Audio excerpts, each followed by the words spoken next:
Ladies and gentlemen, welcome to Spawncast episode 205. Sean's not on tonight because he has to make a video because he has a birthday party or something tomorrow, but I'm sure he'll be back next week, so we'll see him then. But we can go around here. We have actually the celebrity of the week, apparently, Nate the Hate, also known as Nate Drake. Yes. You're the guy from Reset era, right? God damn. you had like 100 articles written about you this week. Yeah, paparazzi following me all around. Apparently. Well, you'll I guess be able to talk to us a bit about this Switch Pro report that was like the big topic this week for a lot of people. It was. We'll have some fun with that one. Then we have MVG. MVG's hey, what's up? Great to be here. Has the Red Doom vibes going on in the background there. Very nice. Very nice. Better believe it. And we got OJ, Player Essence. How's it going, OJ?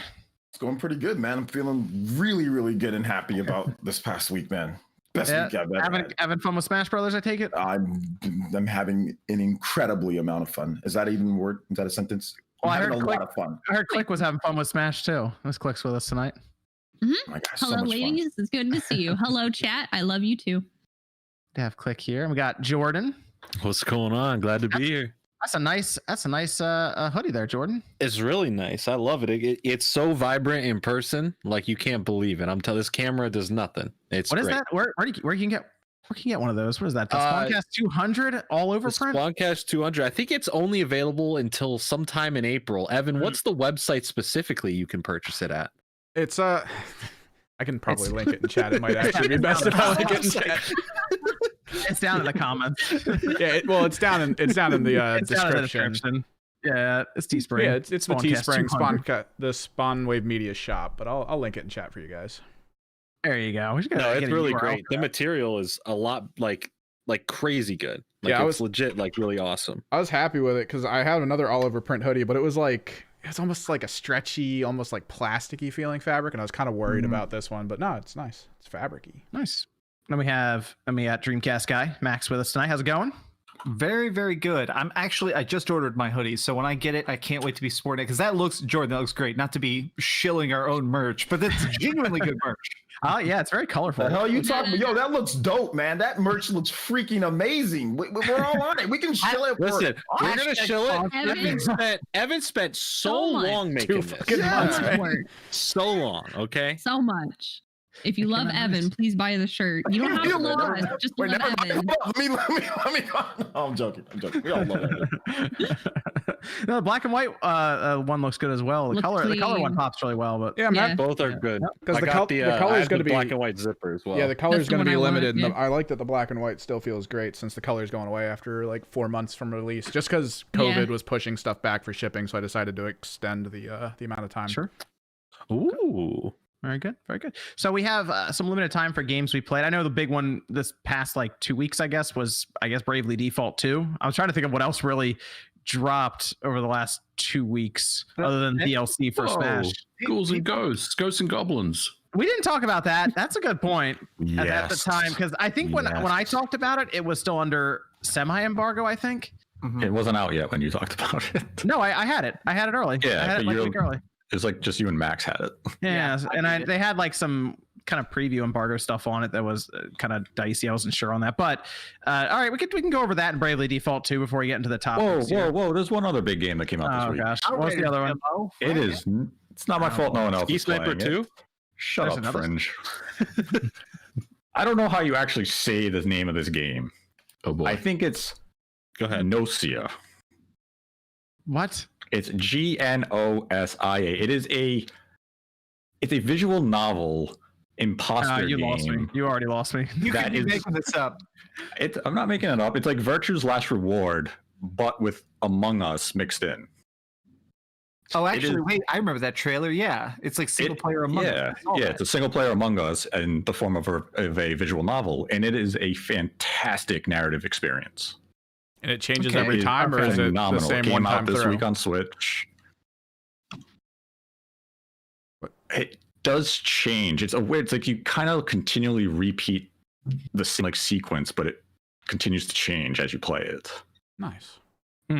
It's really, really good if you like those style of games. I would definitely encourage people to look at it. The art style is beautiful. The story is compelling. But you I'm can't loving pronounce it. the name of the game. How would you say it? What is it again? Spell it again. Nausicaa in the Valley of the Wind.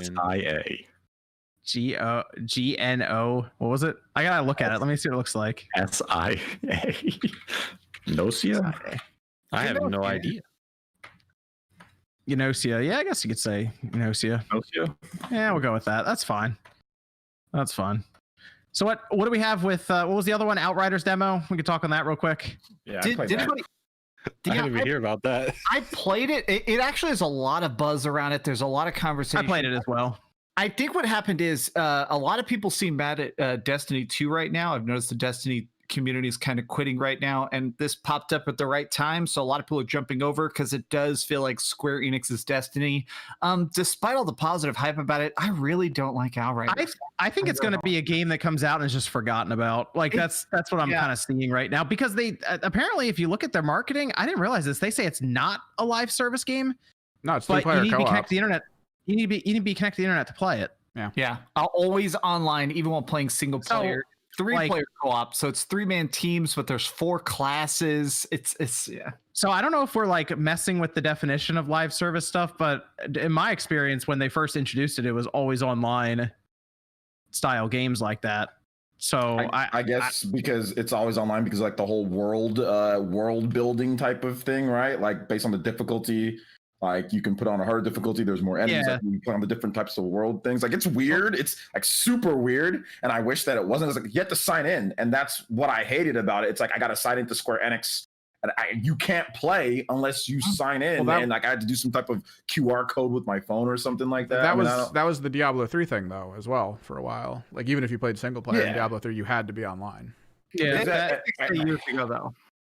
I can't stand. I mean, the game is solid. It's like Gears. Like you said, it's like Gears. It's like Destiny. It's like mechanically, I think it's fine. The gunplay was fine. The abilities were fine, but it just doesn't. It feels very samey of stuff I've already done, and I don't know. I just kind of feel like I would forget about this game a month after it comes out. It's coming out at a good time. It's April 1st, and I looked at the calendar. There's nothing around it, so like. It'll be there and people will play it, I think, by default because there's nothing else around it at the time. And they put a demo out. I guess you can try. Yeah, it transfers over. So it's pretty much like, because it's like 20 something gigabytes. So it's pretty much probably a good chunk of the game. Yeah. Because the demo's so big. So I mean, like I think it's cool. Like I enjoyed my time with it that I played. But yeah, I think you're right, John. I think it's just going to kind of come out, and they don't seem to have a lot of confidence in it either, because they mentioned that like they need to see how it does and what the reception is. That tells me that they're waiting for Square to tell them if they're good to go with it. Like they're almost like Square will decide if they're going to put more money into it. Well, I made a video today about Avengers because now 90% of the player base has quit. The few people that are left, they're retuning Avengers completely to make it even harder to play and level up. Like they're screwed over Avengers. I honestly think Avengers is going to be completely as soon as Anthem.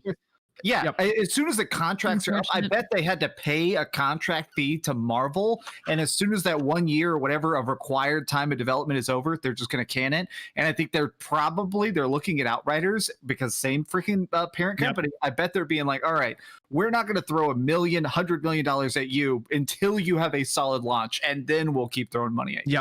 Yep. Dang. Yep. I feel like they didn't even have that much confidence in Avengers once they used the stunt doubles. I don't, man. Like right away, it's like they only have like they're only halfway in for this if they're not going to go get Robert Downey Jr. and people that we know for that. I do love I like Square Enix, man. You guys, I'm a huge fan of Square Enix and their games, but their Western side has been slacking, bro. Like it's been not very good lately. I mean, they had the Tomb Raider games are pretty good, I like Tomb Raider. Some might say the third game's worse than the first two. So I like Rise of the Tomb Raider quite a bit. And when they first made that turn to like being a more darker style of game with the first Tomb Raider back then was awesome when it came out. So but I mean, Outriders, we'll see how that does. Like this Square Enix Avengers game. Actually, I saw the video. Like I'm surprised how you mess up an Avengers game. I mean, I know. Yeah, it's the easiest win, the biggest movie franchise in history. A Titanic every year, and they're like, okay, what if we made the game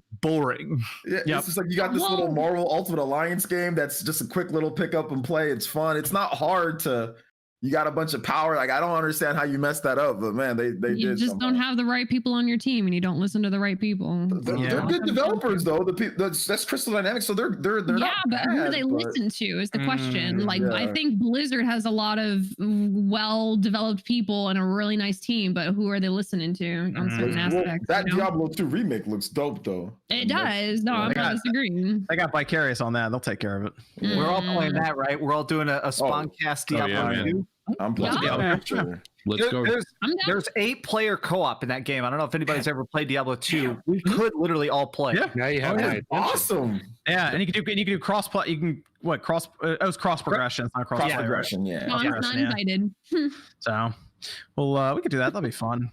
Bravely Default 2. Anyone play Bravely Default 2? Yes, I've been playing it like crazy. Whoa! We still got to go back to Ghosts and Goblins. Oh yeah, Ghosts and Goblins. Ghosts and Goblins, Nate. Tell me about Ghosts and Goblins. I played a good bit of it, and I like it. I think it's better than people were expecting. But go on. It is a fantastic game. Yeah, people kind of overlooked it already. Yeah. Well, then people have to go back and give it a second look because that game is a love letter to Ghosts and Goblin fans. It is absolutely fantastic. It nails the gameplay. The soundtrack is beautiful, even though they put it out officially on music platforms and they misspelt goblins. They spelt it like Bourbons, but that's Capcom being Capcom. But this game is phenomenal. It's so good. And the visuals, once you're playing it, you don't even notice it. It looks I'm fine flawless. with the visuals, though. I'm fine with the visuals. Yeah, it looks really good. It plays well. Nice challenge. It has 4 different difficulty settings, so you get extra checkpoints or unlimited lives, so you can continue to retry the area. The thing that I needed to get used to was like the momentum in the air when you go to jump. There's this point where you just kind of stop and you drop like a rock immediately. So remember with Super Ghouls and Ghosts, they gave you the double jump ability, and I love that. Yeah, I think a lot of it's kind of got spoiled by the double jump, but Ghosts and Goblins was never about the double jump. Like the people that played Ghouls and Ghosts back in the day, most of them don't like the fact that there's a double jump in the game. I like the double jump because I do think it adds a different dimension to the gameplay. But yeah, you're right. I mean, you kind of trying to reach for that double jump and it never happens. So you kind of just drop like a rock to the ground, and it's like, oh, now you keep dying over and over again and everything. But I like the game too. But I did want to say about the graphics real quick. If you just look at the graphics as a still, they don't look particularly great, but in motion they look really, really good. Like really, really good. Yeah. So, and I think that's really what makes graphics so great. But yeah, if you look at screenshots of the game, like when I first saw the game, I was like, man, this game looks rough. Why don't they just make it 16-bit pixel art, like like a true throwback to the game? No, I like the graphics. I think that they hold up really well. I like they were able to get the RE engine to do that. Like that shows really to me just how like flexible that engine is. Like that's pretty cool to see that. Yeah. So. My biggest disappointment with the game is that Capcom is not offering a physical copy of it, because I would buy that. Yeah, that's right unfortunate. Away. Maybe I mean they still could, right? At some point. They still could. Probably. Yeah, it's the solid way to double dip. Limited run. We'll get on that. Yeah. Oh. No more heroes. You guys heard about that, right? I know. Yeah. No more orders. The Shadow Realms and Ghosts and Goblins. Oh my God, those levels are ridiculous. Yeah, it is still very, very difficult. That is so hard. I'm going through it for like a 4th time now. I'm like, damn, this game. I mean, that game starts messing you up like level 1, like right away. Oh yeah, as soon as you if you choose because you can either do the cemetery or you can do what is like the gallows. And as soon as you cross that first checkpoint, it's like, all right, here comes 15 zombies. You're dead. I was like, okay, I got you now, game. Let's go. What's dope about the game is like when you watch people stream it and they just getting like their ass handed to them. Like, that's like the best thing about the game for me, at least, is like watching, and guys that are good. Like I'm watching like pro gamers, like Hook Gang. He's a professional Dragon Ball Fighters player, right? So he's really good at games. He knows how to play, and he's just getting bodied. And it's just so great to see like that old school difficulty that we kind of grew up with, kind of come back. I think it was Maximilian. He was playing the first level on Legendary. It took him like 4 hours to beat. Yeah, he was getting bopped too. Yeah. Wow. Max was getting bopped as well. It was great, man. I love it. It's tough. So I mean, that game was an arcade game, right? Ghosts and Goblins, and it was designed to take your money. Consumption, so I'm glad that they didn't deviate away from it's what makes it so great.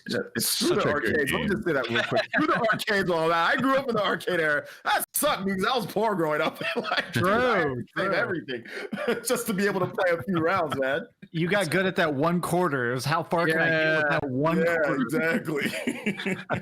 So we got Bravely Default 2. I was playing it. OJ was playing it. Oh my God, love it.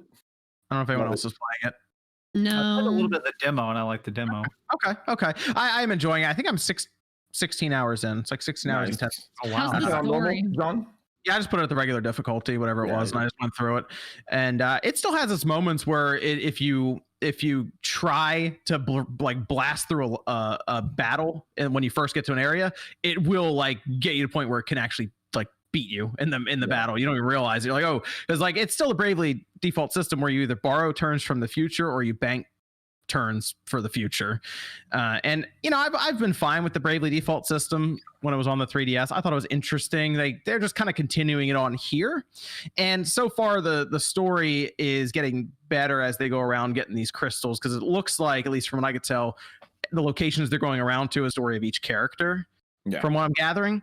So you just kind of get these characters get thrown at you and you don't know much about them right away. And it looks like, from what I'm seeing, they're just kind of going through and expanding on them as you go forward. But it is a long game. I'm 16 hours in and I'm in chapter 2 right now. Yeah. Did you beat the first one, John?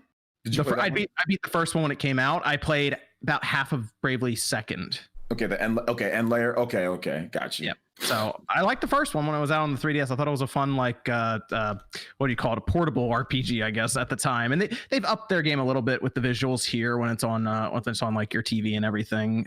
So I think for the most part, the cutscenes, it's all fully voice acted. And I'm enjoying it. It's definitely a traditional RPG. A lot of grinding at times. So you're like, I'm gonna hang out around in these sewers. And getting flashbacks to Final Fantasy VII Remake as I'm going through the sewers. So I'm playing on hard and I'm trying to get through it. And some of the unique enemies that are in the game, you know, like it's just so difficult sometimes. Like you really got to plan your strategies and make sure that you're on top of it, because like you can get wiped out like very easily if you're, especially on the hard difficulty, man. But I'm loving it. It's an old school RPG. I mean, it has its little quirks of like stupid stuff. The side quests are stupid. There's a lot of dumb side quests in there where you're just like getting people food and doing some dumb stuff like that. Yeah. But overall, like the side quests are it's weird because there was one I did. It was earlier on, but there's like, oh, you got to go take this food to my husband or something. He's over there in the room. Like, what? He's in the room. So you run all the way across this field, and then he's like, oh, can you go say thanks to her? It's like, all the way back, and then she's like, oh, I forgot to send the fork to him. You literally had to do that like 3 times. I'm like, what? And then that was it. And they give you like 5 teleport stones to send you on your way. Like, and it's so funny because like the day-night cycle goes by. It's like, yo, dude's waiting for a while sometimes. Like, 5 days. Yeah, it's like lunch or something he's eating. It's been like a week. Dude's waiting for a bit, man. But I mean, like outside of that, like to me, I love the Bravely Default system. Like all the different jobs that they added in. Like there's tons of jobs, tons of customization. It's easy. It's simple to know. Like it goes right down in the line, so it's not confusing. Your abilities. A lot of people forget to equip their abilities. Like when they're telling you I'm getting bodied, I'm like, they don't equip it for you. So you actually have to go in there and equip, and you can mix and match on different classes. It just gives you way more flexibility than what we saw from like Octopath or even the first game or the second game. It's the most complex, but at the same time, it's still simply laid out for you. So I'm really, really, really enjoying it. I'm about 20 something hours in now, but I'm still like chapter 2 because the game, like it's on hard. So I gotta grind a lot and build your characters up. Yeah. I just play on my Switch Lite when I'm watching TV or after I'm done with work, and I just get the grinding in then. But it's cool. I like one of the features that I like taking advantage of is the sleep feature. It like kind of rewards you like just to leave your Switch on sleep, because you can like go out with your boat and like it'll get you like JP like the little JP orbs. So that's a way to level up quicker, or at least get more job points and stuff like that. So that's a way that I've been helping out too. So it's pretty cool that way too. So you can actually like get some stuff even when you're not playing. You can come back to building up a bit more. So that's pretty cool too. So I'm enjoying it a lot. Yes, it is. Hashtag free game.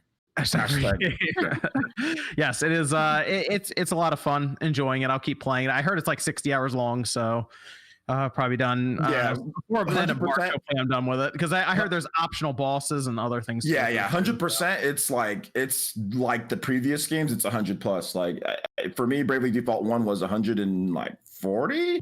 Bravely Default 2 was like 120, and so yeah, it's definitely for gonna be a while. 100%. Yeah, you don't got 100% it though. But well, Bravely Default games, it's like if you 100% it, it's like then this can happen, So some people like 100%. Sure. Okay. Very good. Very good. Evan, we have some Discord questions over there before we get into the topics. What happened with Psychonauts 2? It got delayed to I think sometime this year. I know it got pushed into 2022, but I feel like it's second half of 2022. So I think it's going to come out like fall/holiday time is when it's going to drop. Forever. I don't know if there's an actual date, but yeah, it's been delayed. Yeah, well, I mean, I assume the fact they haven't talked about it now means it's not coming out before June or in the first half of this year. So, I mean, Microsoft probably wasn't looking to push it out super fast. Like once Double Fine got bought by Microsoft, I'm sure they were like, okay, you don't have to like rush this out immediately because you're taken care of with money. So maybe they had some other ideas they were going to do, and then they talked with Microsoft and they were like, yeah, we'll take our time with it. Microsoft's really looking to have a big 2023 and beyond at this point, I would say. I think even 2022 is kind of like, I mean, for both companies right now, Sony and Microsoft, it's kind of like we're just hanging out for the first half of 2022 right now. So look for, I mean, Psychonauts 2 would be really cool. If you haven't played the first one, now's a good time to check it out. It is a good game still. Another classic. Yes, absolutely. You got another Discord question, Evan? How long until Fall Guys is removed from Steam and they no longer support it on Steam? Oh, because Epic Games bought. That's a good question, actually. I think it was like 6 or 8 months is how long they took to do it to Rocket League. Yeah, it's probably that's going to be an interesting day when that happens. That's crazy. I wonder how that'll go over online. Now, so at least I'm happy about that. That's a little too late in my opinion, but I'm glad it's there. Epic Games seems fine with all the consoles. It's just Steam. Yeah. So, yeah, that was an interesting announcement that Fall Guys got bought by Epic Games, but it's the consolidation of the gaming industry going along. So another Discord question, Evan? What is it that determines whether a Japanese game receives a collector's edition stateside? This guy's example is Persona 5 Strikers, not really getting too much. He's also said thanks to OJ for the recommendation of Persona 5 Strikers. I would say it's probably money. Yep.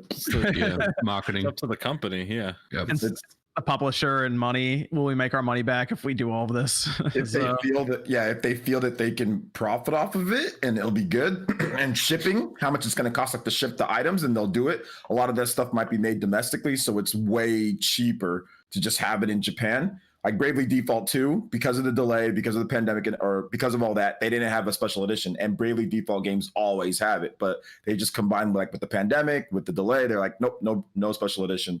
At least for you guys, no special edition, so it's unfortunate, it's kind of how it is sometimes. I want to go through some of these super chats real quick, just a few. Freebind says it's been Agatha all along. I haven't actually seen the last episode of WandaVision, despite Max and Jordan's best efforts to spoil it for me. If anybody looked at my Twitter, I dressed up as Vision for the finale of the show. I'm gonna watch it after this. I won't. But if I'm stained, my face is stained red still. But it's a good show. Good show. In my defense, I joined the call and you were not here, and Max and I were talking about it. So that's my defense. Plus, you never mentioned that you had not seen it. I just muted you guys when you're talking about it. If I was even paying attention, so you're fine. Spoilers all along.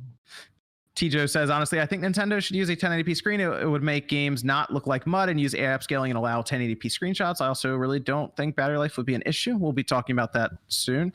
Freemind then mentions Agatha again. Liam's, I'm going to be careful with some of those comments. Liam says 3D All-Stars is still easier to find than Xeno 2.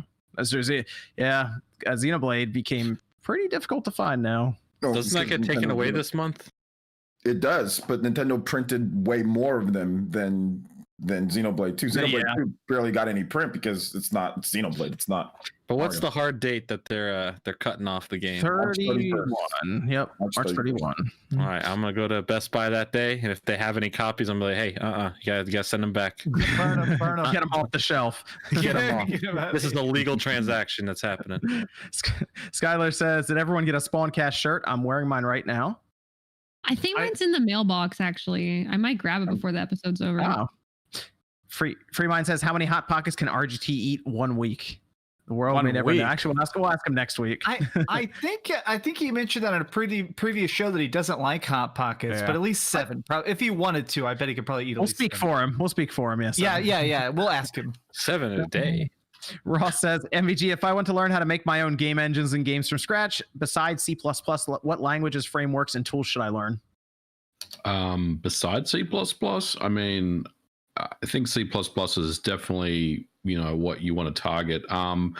Honestly, dude, like I think you should probably look at just a simple, like buy some material on game development and maybe building your own game engine. Like there's a lot of tutorials and a lot of books out there you can get about building simple game engines that don't obviously involve Unity and Unreal Engine. So I would just go down that path, honestly. But yeah, C++ is definitely, you're on the right path there. So keep with that. Danny says, "Just got the LG CX, thinnest screen I've ever seen. First-person shooter games are super responsive. Switch games pop in vivid mode. I no longer need my soundbar, and I would recommend a team setup. 10 out of 10. LG CX coming through." Jay Swong says, "I just picked up a 2DS XL and any good must-have games. I already got the Pokemon games, Fire Emblem Awakening, and Dragon Quest 8. I feel like did we just talk about 3DS games last week? I think every week we get this question. Mario 3D Land's good. Yeah, Mario 3D Land. You got Mario Kart 7. You've got Metroid, Samus Returns, Bravely Default 1, and also Bravely Second End Layer.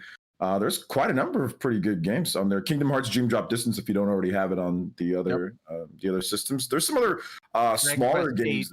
Dragon Quest 8. Nobody talks enough about that. Yeah, that's the PS2. Yep, it's the PS2 port. Great. PS2 port. That's also really good. Oh, Kid Icarus Uprising.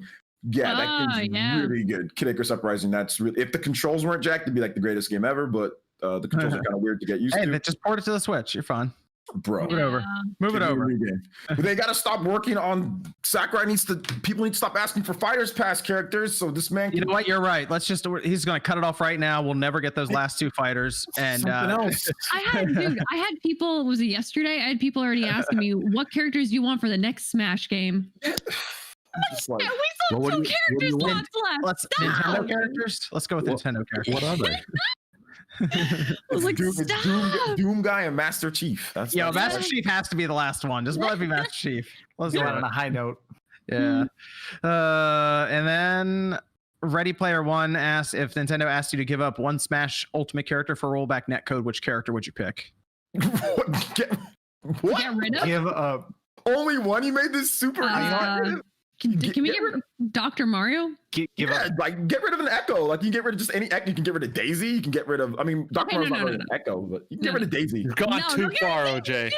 Definitely get rid of Daisy. She's an Echo. Disrespect Daisy, dude. Get rid of Daisy. She says, hi, I'm Daisy. Oh, that's all she says is, hi, I'm Daisy. No, leave Daisy in. Let's get freaking Dr. Mario out of here, man. We got enough. Get rid of the good doctor. That's fine. Get rid of Dr. Mario.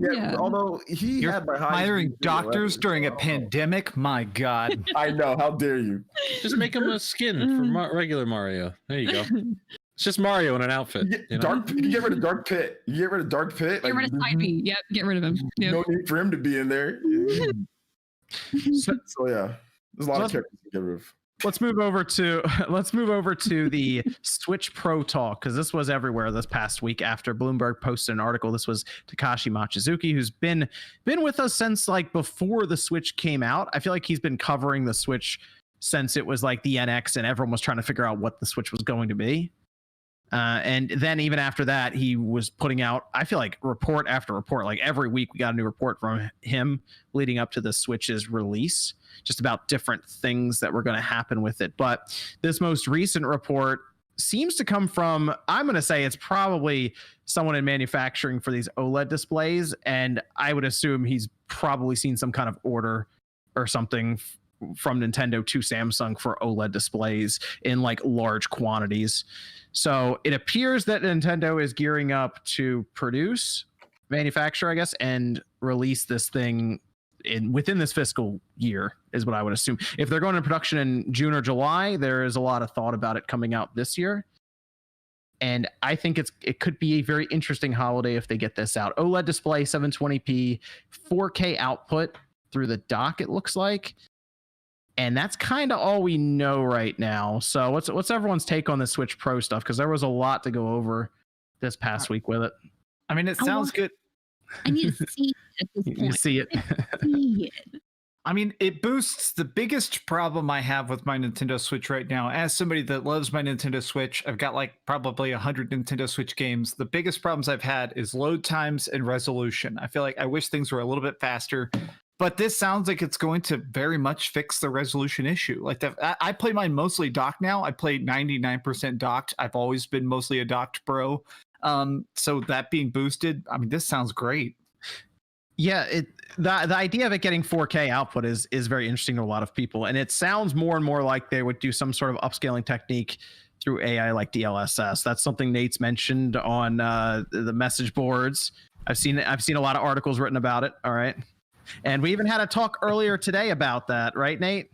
We did. I've also discussed DLSS as the 4K option on my own channel several times just this year and even later in late last year. So it has been a topic I've reiterated numerous times now. Is there going to be another discussion at some point in the future with you and MVG about this? There will be another discussion in the coming days on my channel. MVG and I will deep dive this topic to a very extreme intent. So I'm going to ask Nate hard questions. Oh, okay. It's going to be a good one. You don't want to miss this one. It is going to be a good one. I want to know exactly what he knows. I have a notebook of notes that I am ready to address, and we will have that episode up early next week. Okay, that'll be really cool. So DLSS would be a way for them to take like 1080p, for example, and upscale it to 4K. But that brings into question a lot of things, because this report, I feel like they just saw that OLED order and they're kind of like unsure, like a lot of, I guess everyone else is at this point, what they would even put inside the system to attain that. So it seems like everyone's trying to piece together bits of information to figure out, is it a new chip inside of it? Are they using the old one, but they're tacking stuff onto it? How are they essentially getting there? And I mean, I've talked to you, MVG, about the biggest issue. And what's interesting is after you said that, there was an interview recently with people at EA who had to port Frostbite, and they said the biggest issue with the Switch is the RAM. Yeah, everyone's going to say it. Like, developers want more memory. I mean, that's the lowest hanging fruit you can possibly get. So you ask any developer, even if the system had 32 gigabytes, they're still going to want more, right? So that's always going to be, something that developers want more of. And obviously 4 gigabyte is, and only 3.5 or 3.1 that's usable from that 4 gigabyte is really the biggest issue that is a part of the current Switch as we know it today.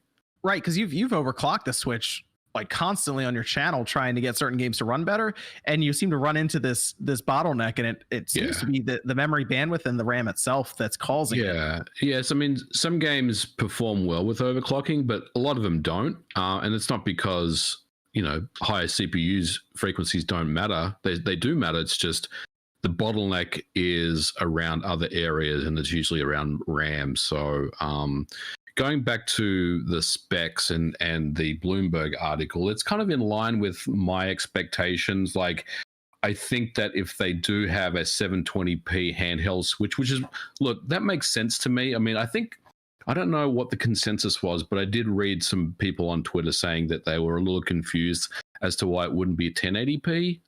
But look, at the end of the day, it's going to be 720p all day long, because that's what the current Switch compatibility, that's what the current Switch has, right? So if you change a handheld, the handheld mode to 1080p, or let's say 1440p, which obviously is not what they're doing, but that means that you would have to patch every single game that's in the current Switch lineup to work on handheld mode, right? That's a good point. MVG would know all about this. Yeah. Yeah, because there's an upper limit of 720p right now, right? So I think what Nintendo's doing with this is they're just maintaining compatibility with existing games, right? So, but on a docked Switch, they have a lot more flexibility. They have more ability to open that up, right, and boost the resolutions higher.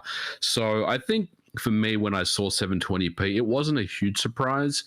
And look, if you're getting a 720p OLED display, which is going to look absolutely amazing, right? All that media posted. Yeah, right. And if the games aren't scaling as low as 360p because you've got better hardware inside, so they're actually hitting 720p more often, then that whole argument about Vaseline smearing and stuff, it's kind of going to go away by definition. So I think they're on the right path with this, and I want to hear more about it. I haven't heard a lot of people mention the LCD since the Switch came out. A lot of people seemed okay with it at 720p up until now, which was interesting because the OLED jump. So I think the jump from LCD to OLED would be a bigger jump than going from 720p to 1080p if they kept the LCD in there. Yeah. But I think 1080p, and I don't know the specifics, but I've heard 1080p would really kill the battery life, believe it or not, of an OLED display.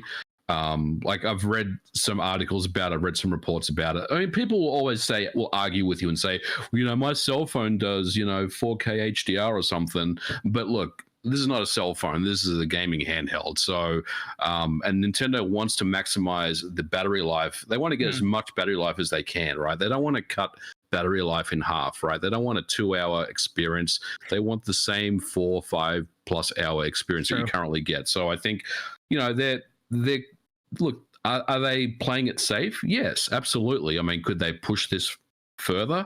Yes, they could, but I think they're making the right moves, to keep existing customers happy as well. I mean, the whole reason the OLED apparently is being used is because it's cheap now. So that sounds like Nintendo, like to be like, oh, the part's cheap now, we can make money with it and it'll look like a serious upgrade, which it is. LCD to OLED is massive for how much the colors would pop off the screen, how any of the areas that are supposed to be deep black are just basically turned off so it looks like ink. I mean, OLED was something that OJ, you guys just got into, and you turn that LG CX on, and it's like a whole new experience with that. So yeah, that's the reason why, like, when people people would say, oh well, it's the problem 1080p is, listen guys, the quality of an OLED is incredible. Anybody, I know MVG, you talked about this, but I also have a PS Vita with OLED, and that's 540p, right? And it looks still looks good. Yeah. Oh yeah, it's gorgeous. Amazing.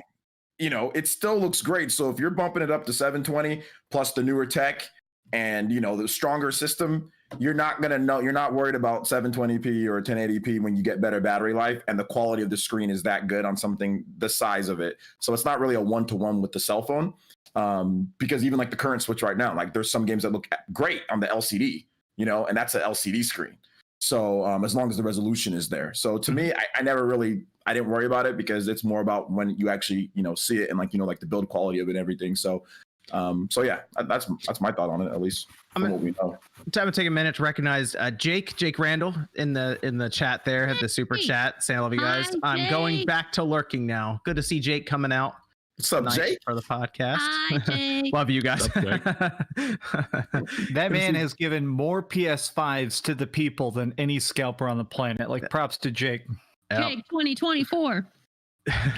He sent in a little edit there. So I love you guys. Good to see Jake coming out tonight. So the OLED thing is, and I think if they that's the big thing, is how they're going to market it and what they're going to call it at this point. I think we're kind of beyond the idea of is it actually going to happen? Is it coming out? I feel like most people, when Bloomberg dropped that, and the fact that they seem very sure that they're getting an OLED display because there's probably an order to Nintendo that they saw. At this point, everyone's just trying to kind of speculate onto like, okay, when is it coming out? What's going to be called? So that's actually a good question. What do we think it's going to be called?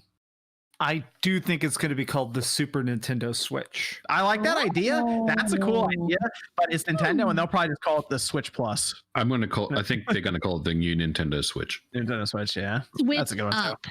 Switch up. know. Oh, okay.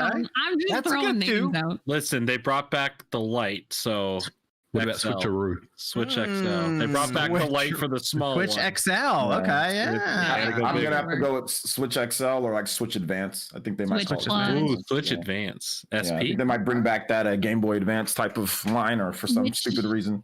Which Switch What XL. about Switch Micro? They like Switch the word Plus. deluxe.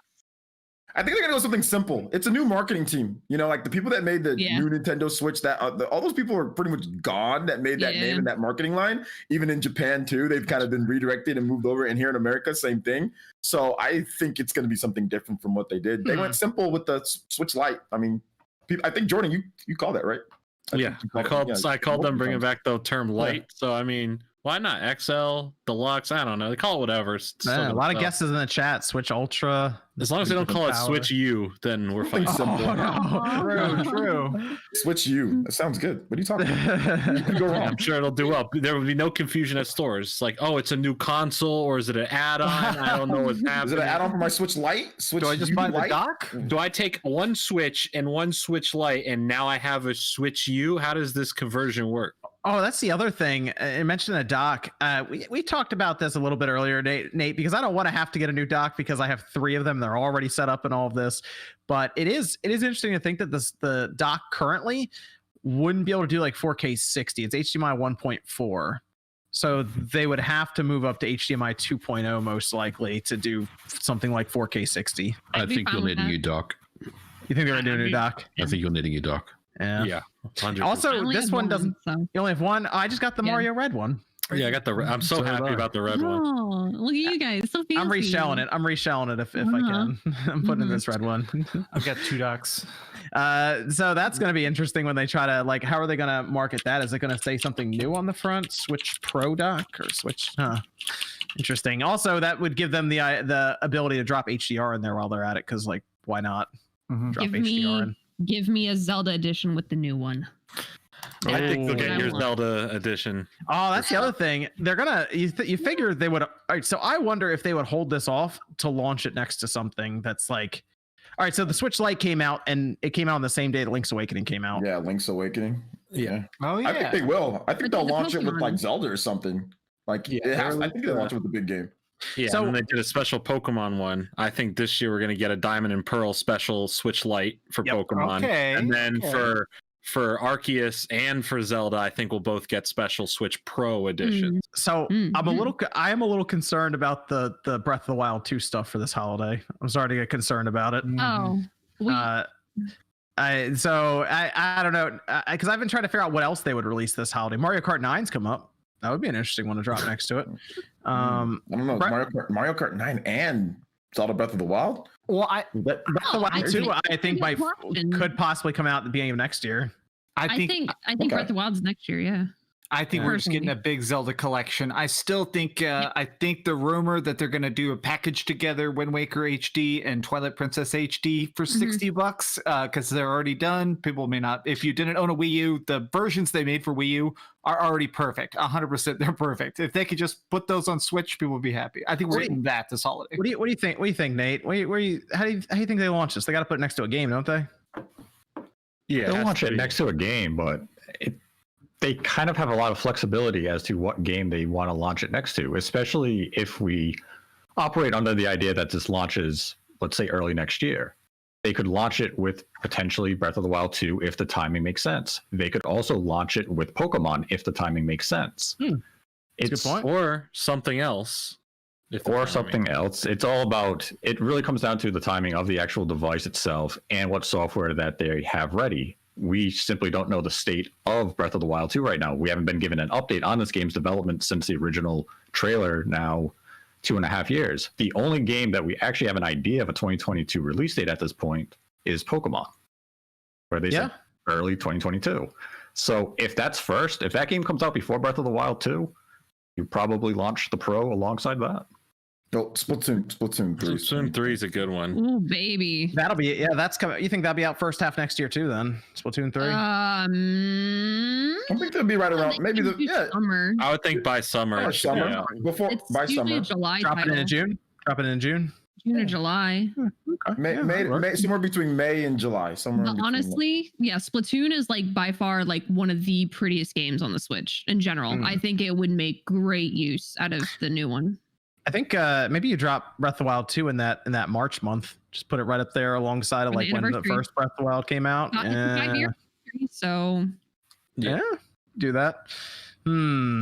Interesting. So the other thing that came up, I think this was on. Yeah, this is from Nate Drake on That guy's famous. We clarified this a bit earlier today too, right, Nate? About exclusive games for this system, and this is something that people are having a hard time with right now. I don't know why the concept is a struggle for so many people. We saw this with the Game Boy Color, we saw this with the DSi, we saw this with the new 3DS. This isn't a foreign concept.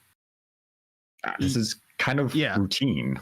I talked about it too recently, and it seems like because some people have it set in their mind that its Switch is home console. It's not portable. It's home console. So I think that's where the not confusion, but just my thought process is, well, Nintendo doesn't do that for home console, but it's a hybrid. It's not. There's obviously portable aspects in this. There's certain game features that you would never see on a home console. Like I talked about with Bravely Default, the sleep mode, they don't do that stuff. Nobody leaves their console on for 12 hours or whatever, but they can do that on like, low wattage systems. So it's like some people just don't realize that or don't connect the two. It's like it's a hybrid, It's people might be concerned that they're already going to be left behind immediately when this new Switch comes out, I think is what it is, because like people were concerned that like a big first party title would immediately just be like, it's only Switch Pro. You can't use it. You can't use it on the Switch, which is weird because they wouldn't spend 4 years developing a game like a Breath of the Wild 2 if it's not going to the 80 million install base, that's already formed. I mean, there's nothing to be concerned with at this point in terms of exclusives coming to this platform. Will there be some? Yes. It could just be a handful of games similar to what we saw with the new 3DS. It could become more. I mean, we're talking now years into the future. It's uncertain as to what the roadmap will map out. But yeah, there will be some third-party exclusives. And the term exclusive, because I've seen people misunderstand this, I'm not saying it's developed exclusively just for the Pro and no other platform. This would be a game that a third-party publisher was saying, we'd love to bring to the Switch. The hardware is simply too limited for us to bring it to the current Switch. The Pro allows us to now bring this game over, which would mean this game is also on PlayStation 4, Xbox One, PS5, Series X, those type of platforms, and it's now, we can now do a native port. So it'd be something, just as an example, like Resident Evil 7. This was a game Capcom actively tried to make a native port for the Switch. Its frame rate and resolution were too low, so they went with a cloud version. Now, if they're given the opportunity to make a native port for a Switch Pro, that would be the avenue they will explore. This isn't taking away a game for the Switch. This is a game the Switch was never going to get. So you're not losing anything. You're actually gaining. So it's nothing to worry about. It's not, if it's a game you really want, eventually buy the new Switch. It's not going to be a case of, oh no, damn you, Nintendo, for making a new platform and getting this game. This was a game you otherwise were not getting on your device. So it's just a net gain in the end. Yeah, especially if all right, so the game itself comes out, right, and you need to get the new model. But what if the new model just phases out the current Switch anyway? I mean, that's definitely possible. That's definitely possible. I mean, they could do an iterative release where they don't pursue the traditional path of here's Switch 2. Maybe the Switch Pro is that stopgap, and that will eventually serve as their quote unquote successor for the next, 2-3 years or maybe 4 years. And then they come out with new hardware and they go that mobile direction. We don't know what the future roadmap for Nintendo is with hardware distribution. They could just be a Switch 2 that maybe is introduced in 2024. It's too far in the future to really guess at how Nintendo is going to handle this Switch Pro and how they intend to release new hardware going forward. We can just look at what we have today, the current Switch, and we know they have a revision that's going to be coming out in the future within a year. And beyond that, just, play the games as they come out. Don't worry about the next piece of hardware coming from Nintendo. Enjoy what we get. All I know is we're talking 4K Zelda and 4K Pokemon coming up. So, well, 4K with DLSS. Hey, it still looks pretty 1080p good. Zelda upscaled. Okay, so, see, now we're talking 1080p. Like in general power then, so should we start to think about this, and this is just to take this question wherever you want, but so should we start trying to think about it the way that we thought about the PlayStation 4 Pro, where it is a better version of the current gens we're already playing, or is this going to be more of a step than that because it is more of a technological upgrade? I mean, the problem is that discussion I've seen come up so many times, and it's really basically has come down to a discussion of semantics. Mm-hmm. You can either say it's the equivalent of a new 3DS to the 3DS, or if you want to go the PlayStation 4 Pro to the PS4, you can. It's still that similar step. I think we need more information though. Like when it comes out and it's like, okay, this is if we ever get, which I assume we will even before it comes out, a report or something about what's in there, like what's in the system, what's the chip they're using. Once we even figure out, like, is it the X1 still just like kind of changed up a little bit, or is it like their newest chip, like Oren's been talked about, something like that? Because if it's that, then we're talking about like PS4 Pro versus a PS4. But if it's like the X1 and they've added a few things around the X1, maybe they've overclocked, maybe they changed memory bandwidth, like we talked about MVG, something like that, then it's like new 3DS versus 3DS, I would say, more or less. So that's a tough one. Yeah, that's a tough one to speculate on, because it could go either way. But I mean, if they do put a new chip in, and a part of me feels like they will put a new chip in, but if they do that, then they have to then somehow make the current operating system compatible, right? So there's work that needs to be done there. But I mean, it's certainly not insurmountable to do that. But you know, the other side of that is, well, the X1, I mean, it's kind of old now, it's kind of dated. So if you are truly going to bring out a new revision of the hardware, why would you sit on the X1 for that revision as well, especially if you are talking about 4K and things like that? So that's a real tough one to speculate. I honestly don't know, but I wouldn't be surprised if they go either way, you know, on this one. What's interesting is they can develop this new Tegra and also put it in their Shield TV. So they have other places they can put it too. NVIDIA does. So it'd be interesting to see how all that turns out. I'm wondering, I guess, let's say it comes out in October. They would probably announce it in like the end of August. So yeah, like, we won't know about this thing for a little while still. I mean, that's the thing. Even if we look at the Bloomberg article and let's say we take it for 100% gospel, they're talking June is the intended month to begin production of the screens. Now, they don't say the beginning of June, middle of June, end of June. They just say June. Assemblers would then receive the screens sometime in July. So the earliest they are beginning to actually put together this Switch revision is some point in July. Now, they're saying that they will produce roughly into the area of 1 million screens a month. Okay, that's not bad. You typically start at a lower number and you ramp up, so you can hit production of about 1 million units a month.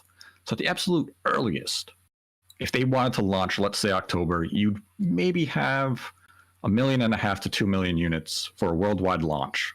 Now, I've seen some people say, well, the Switch launched in March and it only had 2.8 million units. You're right, they did. And they had some shortages. Nintendo also wasn't exactly sure about demand. They have a better idea of what demand is for their platform now. They're probably not going to launch a revision of this caliber with just a couple of million units. They're going to want to have at least a steady supply so they can meet demand and all of that. So let's say you do launch this holiday, you hit November, you have 4 million units. I guess you would announce it then August, September the latest. Because you're going to want to limit the window, even with the original Switch. We saw the trailer in October. January was the big reveal event itself, launch in March. They're probably going to replicate that as close as they can. We're looking at maybe a 4-month lead. Yeah, they could put a trailer out or something, and then maybe they talk about it a bit more in a direct leading up to it and put a big game right next to its release in that direct. So like they could drop some, like we talked about Mario Kart 9 or Bayonetta 3 or, you know, Breath of the Wild 2. They could have that in the direct and just have it as the same date that game or the game and the system come out. So maybe they could drop some kind of trailer just to introduce people to it and then dive into it a bit more in a direct or something for marketing purposes, and then hit us with a big game that comes out next to it. Yeah, like this isn't going to be treated like the version 2 Switch where that was just a stealth release. You just start to see red box Switches appear at retail shelves. This will be something that they'll announce ahead of time, similar to the Lite. And it's really just a matter of when does it make sense for them from a marketing standpoint to begin to advertise this model? Because if you don't have it out in time for the holiday, I want to capitalize on holiday sales. I don't want you knowing I'm going to launch a better unit 3 months after Christmas. I want you buying the current stock. I want to make sure I'm making money. And then maybe I'll announce it in January. It's really tough right now to gauge when Nintendo will actually announce this product, simply because we don't have an accurate window to gauge when it will launch. Okay.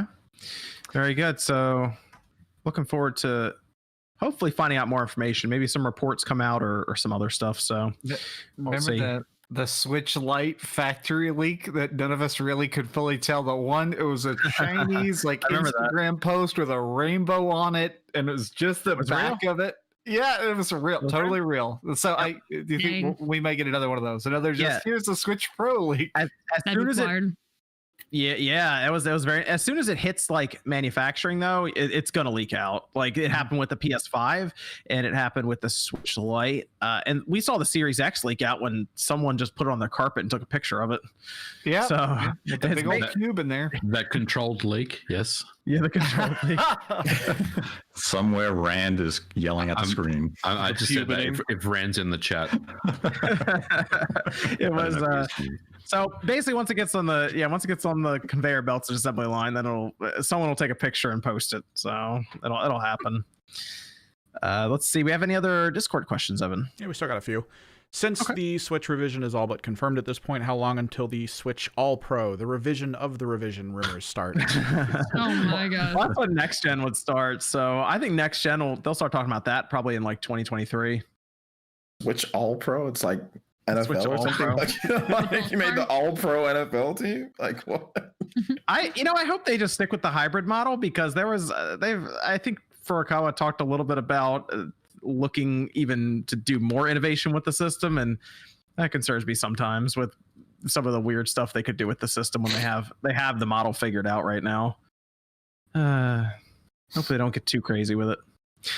We have another Discord question, Evan. We have someone that just purchased a first-gen GameCube with the digital out, and they were wondering what the best converter for like the HDMI out would be. He suggested that he's heard of Eon as well as Carby and stuff like that. He was wondering if anyone had any suggestions. I use the Eon one. It's fine. Yeah, there you go. Click. Yeah, clicks. Yeah, you stream with that? I haven't streamed it yet, mainly because I want to play Dance Dance Revolution Mario Mix, but I'm on a second-story apartment now, so that's a good test to actually click for that, because you would notice any lag with it. Since it's a dancing I think the main thing is if you're going to use the Eon, the audio they were saying you have to use. Also, I would have a male-to-male aux cable that you will plug in separately, because the audio sometimes will desync. They were saying, so that's the main thing, is just to make sure you have a 3.5 aux cable. With you. I want to give a shout out to the Carby, which is exactly the same as the Eon in terms of image quality. It's half the price, $75, and my boys at Insurrection Industries will take care of you. So check out the Carby; it's a good product, very good. There you go. Hashtag sponsored. Send the check. Oh, definitely not sponsored.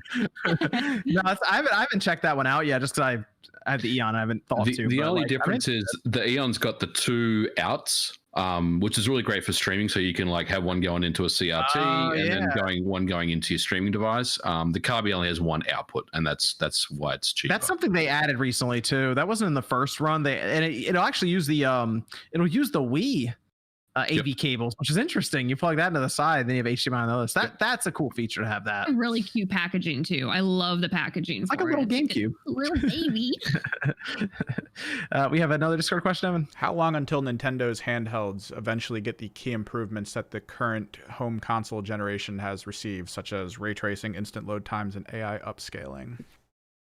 Ooh, that's a good question.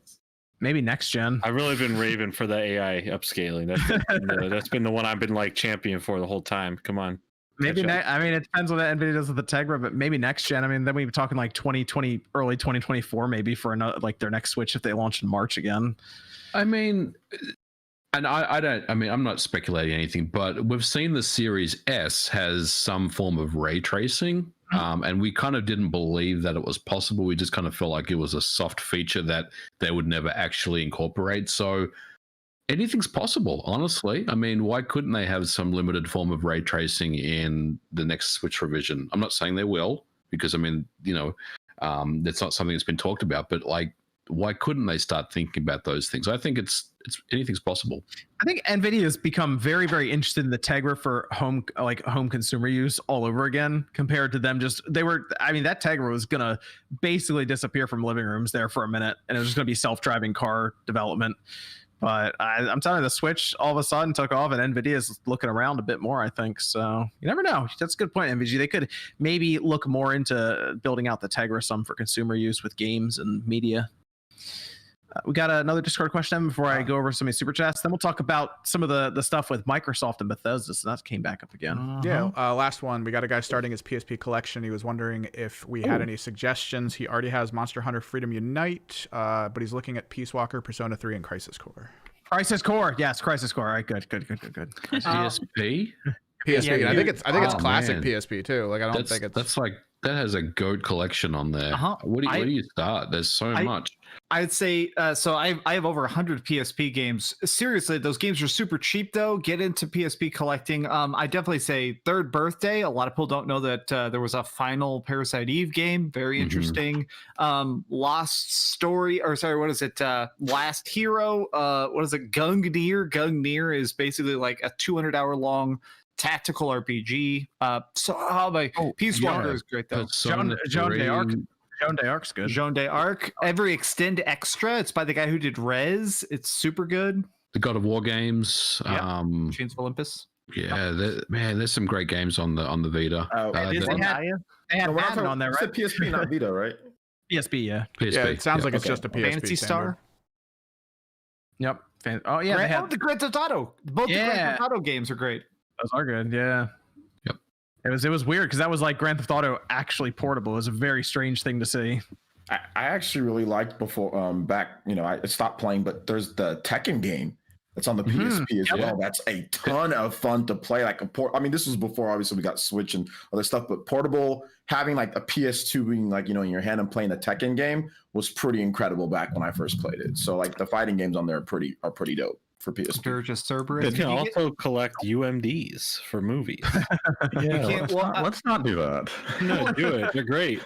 So one of the things, if you get into PSP collecting, get the cable. There's a video out cable that lets you plug it into your TV, and it's actually pretty cool. It seems counterproductive, but playing your PSP games on a TV is kind of cool. Did no one say the War of the Lions? War of the Lions. Okay, but nobody said Ultimate Ghouls and Ghosts. No, but what about Final Fantasy? Dissidia. There's also Dissidia on there. And Dewey Decium, which is the no one say Loco Roco and Patapon? No. Patapon. And Lemmings. Oh god. I'm about to start grabbing them off the wall. Every game y'all have mentioned I have, and they're all so good. I want to stop and recognize Joe Porzio here with a thumbs up here for the $100 super chat. It's very generous, Joe. Appreciate that. Siphon Filter Dark Mirror was really good. It's good. And Logan Shadow, the second Siphon Filter game on there. There's a lot of good games on the PSP. And they're so cheap. Everybody should collect for it.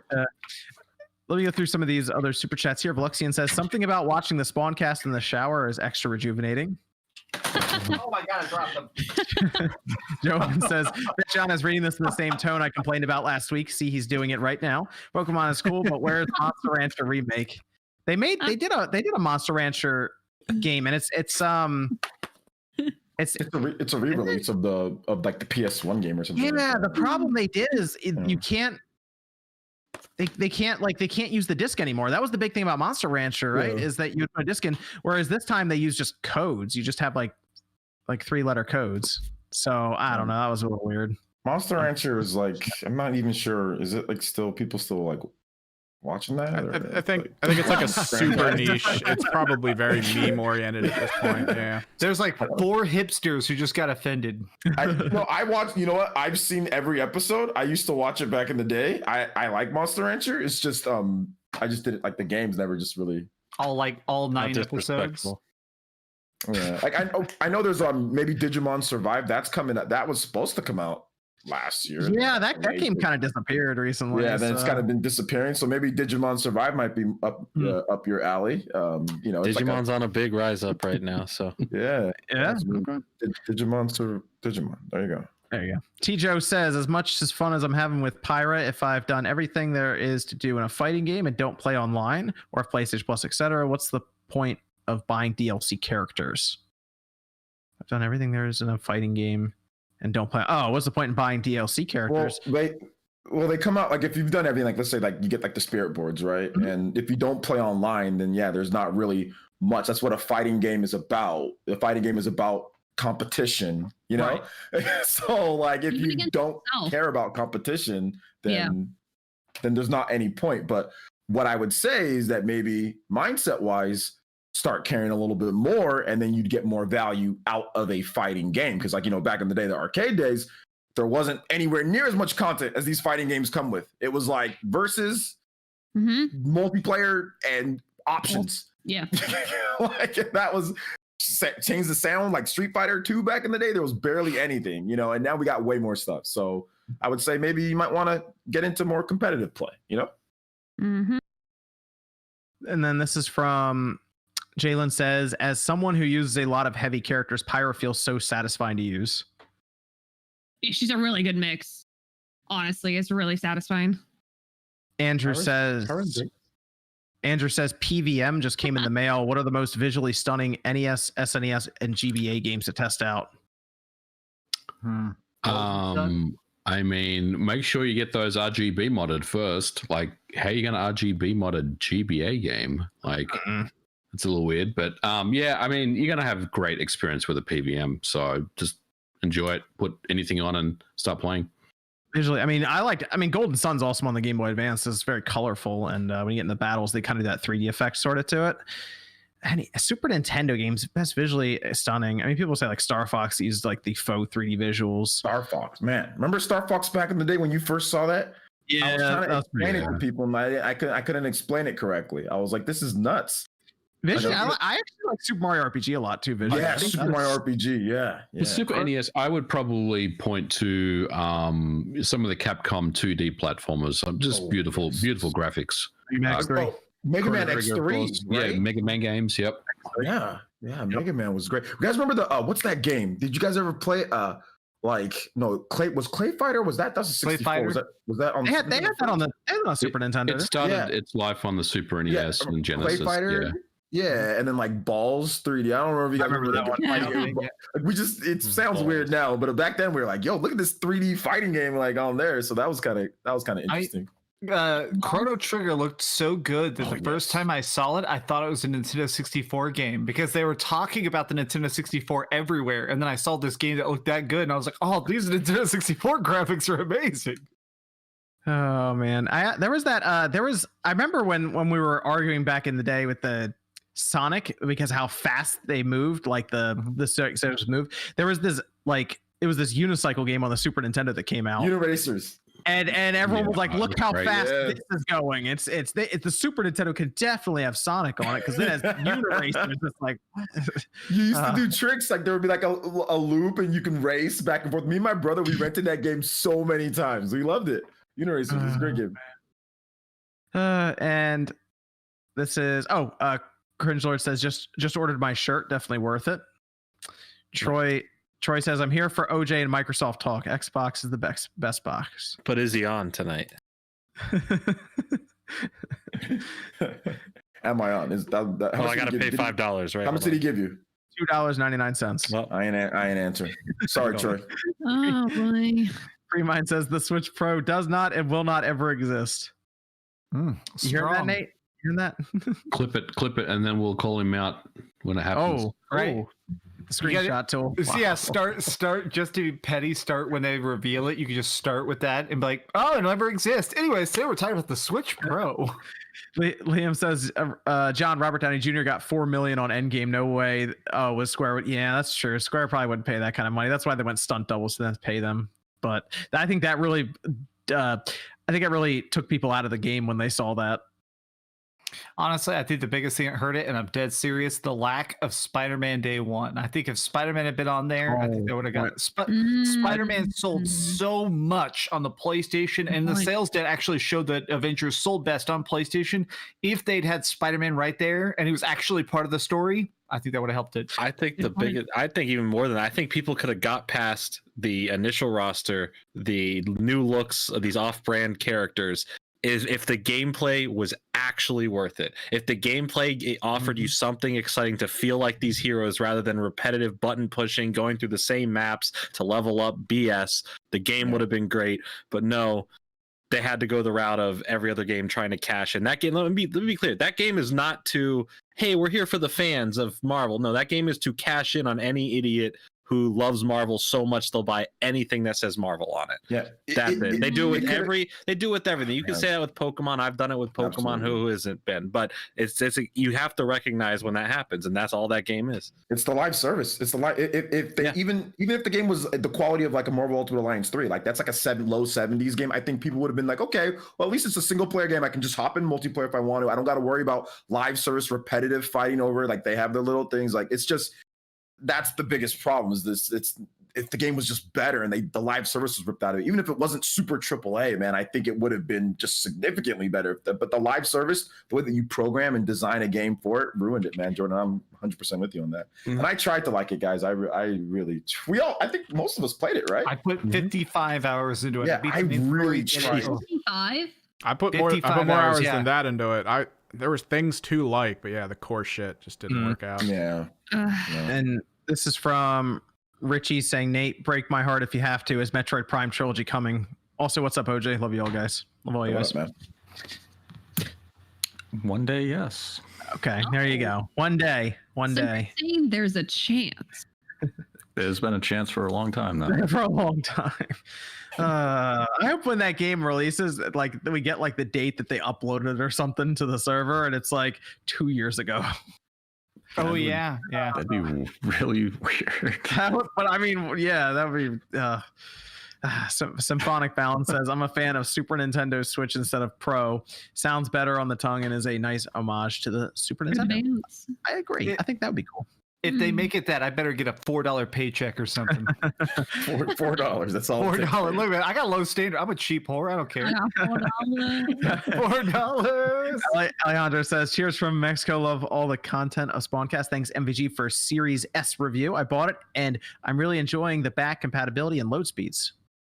Series S is a good system. Shout out to Mexico. Shinru says, hey, guys, would you like to see Zelda DLC in Tony Hawk 1 through 2 on Switch? Would be cool to see Ganondorf pull off ollies and kickflips. Thoughts? I mean, that'd be cool. I don't know. Why not? Do some collaborations with that. That'd be fun. I like when skateboarding games do that, whether it's Tony Hawk or even like Skate 3 had so many random characters you can play as. Just like Spider-Man, when Spider-Man was a Tony Hawk Pro Skater. That was really cool, though. He did like the kickflip and you grabbed it with like your webbing and pulled it back. Yeah, it was good. But Isaac from Dead Space and Skate 3 is the best.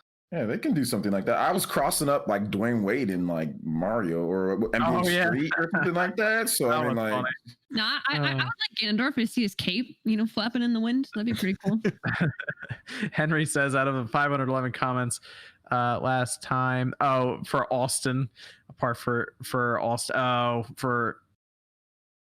okay, I just need to make sure it didn't get too dark. No, it's a record. It's pretty petty. I'm gonna say this right now. The comments section, y'all are some bunch of busters and y'all mean things about things. I don't know if you know, but we're friends here. So we will read through the comments and laugh at what you're saying because you guys are just a bunch of salty little babies sometimes. So be nice in the comments because sometimes people call me ugly. They'll say I'm ugly or that I'm dumb looking. We'll screenshot it and we all laugh at it. So we're friends. A nice guy. Hanging out. If we want to invite people on, if Spawn chooses to have people on, just maybe don't show up for that week. I don't know. Otherwise, you can keep commenting and putting more interaction on the videos because hey, he making money either way. You know what I'm saying? I don't know what to tell you. Be nice or I'll go chew on some nice food. Do it. Tell him to give that finger a good suck. Now, Austin was fun last week. Austin's a good guest to have on. Trip and Fall says, hardware pushers question, in the opinion of the Spawncast, what games push the Sega Genesis to the absolute limit? Vector Man for sure. Vector Man was a good one.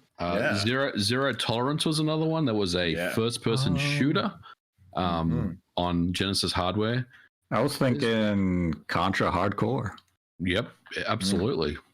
It came out aftermarket, but Pure Solar and the Great Architect was a fan game built for the Genesis. It's genuinely the best looking Genesis game that will ever exist. It is insane. What about Comic Zone? Yeah, I was about to say Comic Zone. What about Sonic? Didn't Sonic 3 do some pretty cool stuff as well? Yeah, like absolutely. Sonic 3 was great on there. Graphic. I remember just being blown away when I first played that. Like, this looks great.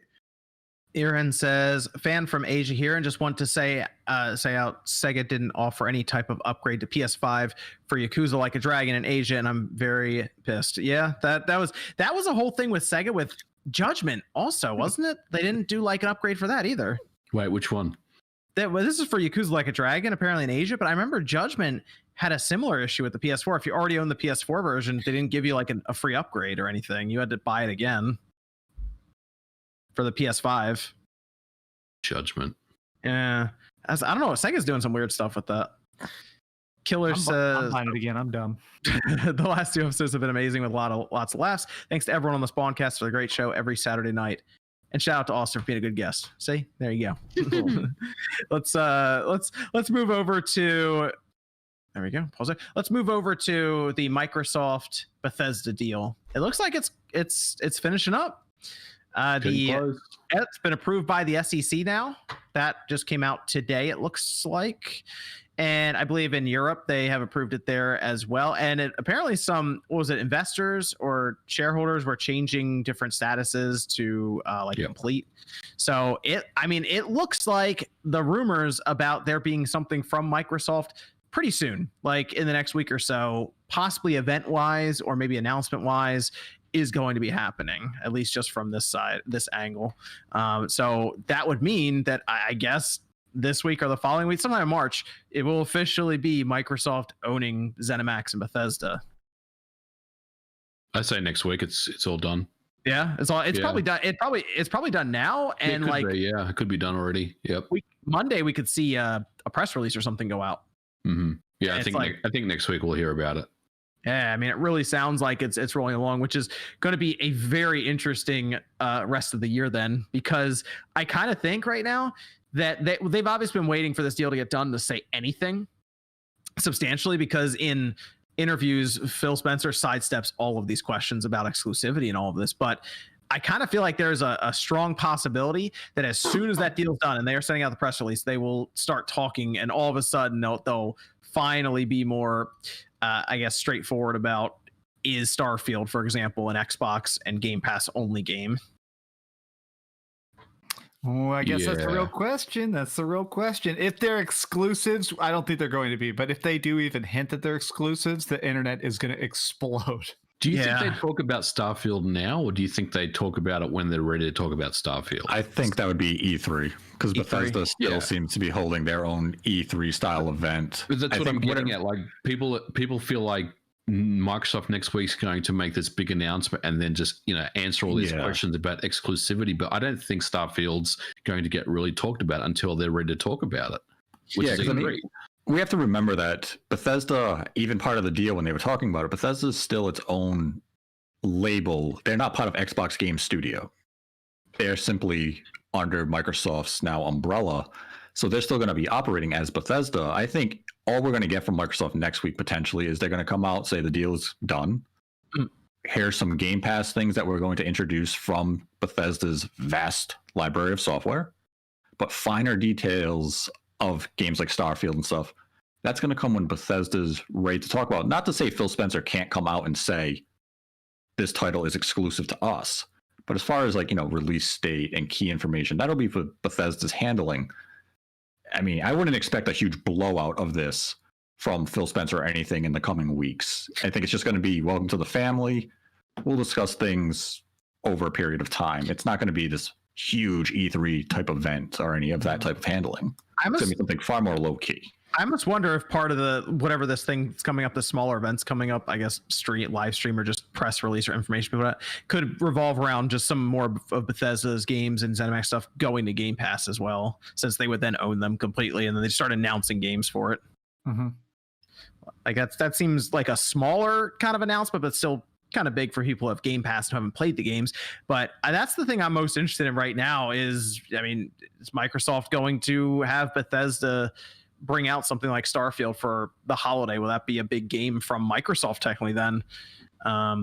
Basically grabbing a game that's just about done anyway when they bought Bethesda and used it as one of their own Game Pass, pillars for the holiday.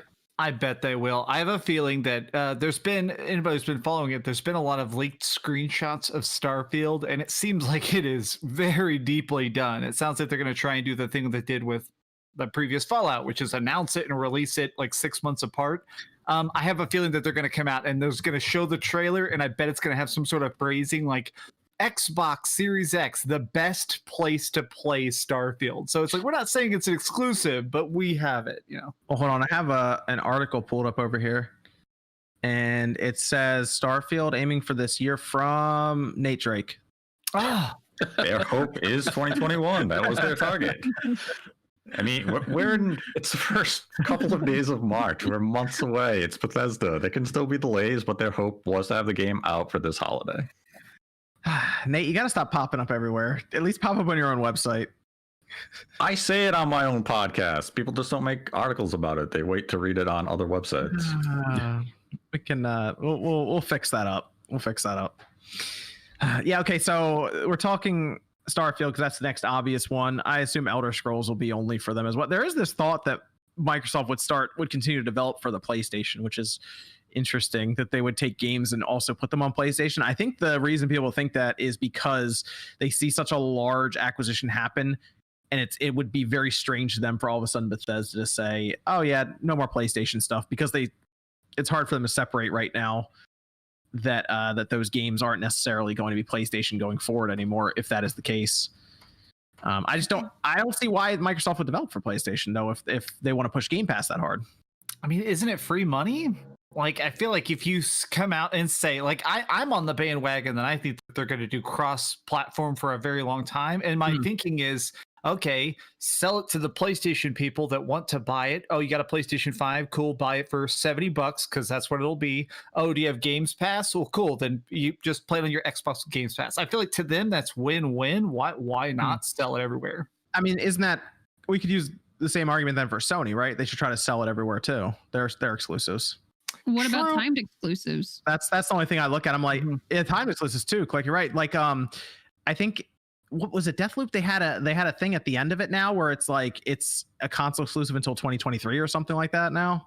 I mean, hot take. Nobody clipped this out of context, but if they started doing, if Sony started doing a thing where they released something 2 years afterward on every platform, I don't think that's a bad move. Straight up, if God of War, I'm being dead serious, God of War came to Xbox 2 or 3 years after, let them. Who cares? It's free money. Who cares? Those people weren't going to buy a PlayStation anyways. And they're kind of already doing it with PC. I mean, Horizon. Yeah, PC. Apparently, there's a whole bunch of games going to PC in the future. I mean, PC, I can see that, but like having 2 years later than to Xbox, I think Sony wants to kind of change the narrative of their games in terms of how much like they want to keep the value for longer. So 2 years, I mean, I see what you're saying, but I don't know. I think Sony wants you to buy their system because of their exclusive games. I really think Sony wants to be that, like that's what they want to do. I know they can make more money doing it that way, and that would be something, but I don't know. The thing is, it's hard for me because they paid a lot of money for Bethesda and ZeniMax, whereas they could have just not paid that money and still got the games to their system. So it feels like they would have done better just making Game Pass deals as they went along rather than just buy ZeniMax and Bethesda for that kind of money. I mean, do you think that they were also kind of doing that to I don't want to say save face or whatever, but do you think it was to kind of seem like they were, I guess, ramping up more behind the scenes to make it seem like there was more going on than just what we've been seeing, They could have. I mean, one of these an acquisition like this is to, I guess, show confidence in the product. Although they did buy Skype for like $2.5 billion. Why? What's Skype? I had to use it the other day, and it's still awful. Skype, I don't think it's that bad. There's one feature about it that I hate, unless there's a bunch of people in a call. Like, you can't just maximize your own camera, and it's really it's all stupid. I mean, Discord's way better, but easily. Discord has its problems, but. So I feel like the Bethesda deal makes more sense for even though it's more money, it's like that could be something that works for them in the long term. And I mean, let's face it, they need studios. They need a lot of studios. I feel like they need more studios than, like, if you combine Sony and Nintendo for what Microsoft's trying to do, they need as many studios as those two combined to continue output for Game Pass and get people. They got it now, right, John? They have a lot. I mean, yeah, I would say so. They have a ton of studios, and they basically need a game to come out every like 3 months almost, so that Game Pass like continues moving forward and getting members. The one thing I thought about, if they were going to put games on PlayStation, they might try to put live service games on there and make PlayStation users sign into Xbox Live. Mm-hmm. They do it with Minecraft. True. So why wouldn't you do that with like Elder Scrolls 6 is a game you have to sign into Xbox Live to use. There you go. Well, the other thing is the online service PlayFab. It's Azure cloud service. So Turok 2, which we just released on the PS4 Night Dive Studios, that uses Microsoft Cloud services for their online multiplayer. It's not a secret. It's the infrastructure they use. So yeah, I mean, there are games already that run on Switch and PlayStation that connect to Azure cloud services. So Microsoft will still get a cut of, that revenue that comes in. So I mean, yeah, that's definitely an option for them and something they could continue, utilizing going down the path. Yeah, like Microsoft doesn't need to make back their. People seem to think that Microsoft's poor and needs the $7.5 billion back tomorrow. They obviously looked at this and said, we can either leave $7.5 billion in the bank and it'll just lose money from inflation or whatever over time, or we invest it now and just buy a big acquisition like this and bring them in for a long-term gain. Yeah. Like, this is something they're like, okay, we're going to try to do Game Pass for 10, 20 years now. This is a big 10-year play. And that's the plan. They need those. I feel like from what I've seen online and what I've been seeing talked about is I feel like, Nate, do you know this, that Phil Spencer, Satya Nadella, a lot of their stuff is tied to subscriptions through Game Pass and like other subscription services at Microsoft. So like they are pushing hard for services. Is that right? Yeah, they have big. They have big pushers for services. That's their main focus. That's all they want. So to them, a one-time fee of $7.5 billion that could potentially drive, hundreds of 100 million subscribers in the future is worth it. Yes, I mean that's what they're gambling on, and it's a move of, if it works out, they look like industry geniuses. If it fails, you put a lot of money on that role. Yeah, but they've made some weird acquisitions in the past anyway. So we just talked about Skype. Yeah, I mean, look how well the Minecraft acquisition has worked out for them. Oh, it's worked out beautifully. Yeah, that was a lot of money that was just for, it's for the property obviously and all the merchandise stuff, but that was $2.5 billion. Yep. So yeah, that was quite a bit. I guess if you compare that to Bethesda, that's pretty solid. So yeah, I mean, when you think of what they acquired with Bethesda, even in terms of just IP, you have Elder Scrolls, Doom, Wolfenstein, Indiana Jones. You have so many prestigious IPs now. Never mind the studios that you've acquired. They are in a really good position. We just have to wait to see how they're going to handle it in terms of exclusive releases and everything moving forward. But hopefully we have some of those answers in the coming weeks. So the big question obviously is, who's going to do Banjo-Kazooie when they bring that back? Id. You know what? I like it. John Carmack is going to lead Banjo-Kazooie. You're going to bring John Carmack back. Come back just for that. You're Banjo-Kazooie. He's like, you know what? I'm in. They should make everything. It a car building game. No, bad idea. Bad idea. We're gonna have the BFG, big fucking grunty. That's it. Microsoft needs to go buy Blue Point and put them on Banjo-Kazooie tomorrow. We haven't seen Blue Point make an original game yet, though. Done. What? Oh yeah, that's true. They're not gonna remake. Just remake Banjo-Kazooie. Just remake them with super bear physics and graphics and hair and don't know. I think they remake Banjo-Kazooie and people be like, man, this game's kind of trash. I think that's what's gonna happen. They're gonna re-release it. Like, this game's not as good as I used to think it is. Oh, this is interesting. I saw this. I see this in the chat. All right, so let's say Halo Infinite comes out and it's terrible, it's god awful, and everyone's just like moves on from it. What if id took over Halo? Ooh, you know what? I'd be okay with that. Hey, 343 is what about Machine Gun Games? Literally anyone. Literally anyone at this point. Give it to Crystal Dynamics. I'm sure they'll figure out a way to make it a live service. I'm okay with that. You know, I've seen that brought up a few times as well on other podcasts as id take over Halo.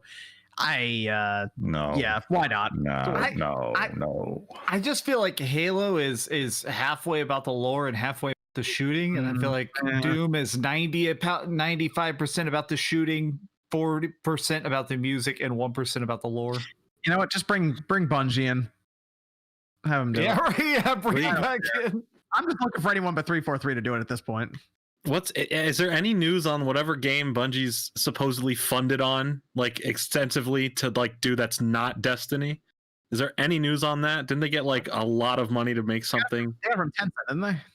It was some sort of MMO, right? Or did that get canned? I know they were working on an MMORPG. It's probably in pretty early development. I think they were like conceptualizing when they got the money. So no hate to anyone who likes Destiny or plays it a lot or has played a lot. I just want to see Bungie do anything else at this point. We've had too much Destiny for too long. They need to step away and work on something else. You know, like Destiny's great. Let people still have it, but make something else too. Yeah, a good game would be great. Yeah, it breaks my heart, man. It just reminds me of the good days of Halo, and I'm like, come on, man. I watch a lot of Destiny online, and I still don't know what I'm watching when I watch it, but I do watch people play it on Twitch, and I'm just is it still making the money though? Are they still making money? Yeah, they're still making money. It's the GTA 5 to them, right? I mean, not as much, but yeah. A lot. I think right now they're having a little bit of problem. I heard right now a big chunk of the player base is just quit. They keep tinkering. They just deleted like a lot of the backlog of that game to make space on hard drives, and people are kind of pissed. Yeah, that's the whole we're getting rid of sunsetting drama I've heard, right? Or whatever. Jeez. Yeah, they 343 needs to deliver on Halo, so. But that'll be the big holiday game, I guess. And then they'll have Starfield. That'll be only on the Xbox and Game Pass. I'm really mad. You know, that's what I'm saying. I think Starfield's going to be only through Game Pass and Xbox and PC. I'm going for it. Seems reasonable. Maybe. It seems bonkers. It's difficult for me to believe. If you're right, then props, but that's so hard for me to swallow. Do you think Fallout 5 is going to be the one that really pushes people over the edge and they're like, oh, wow, that's really just an Xbox thing now?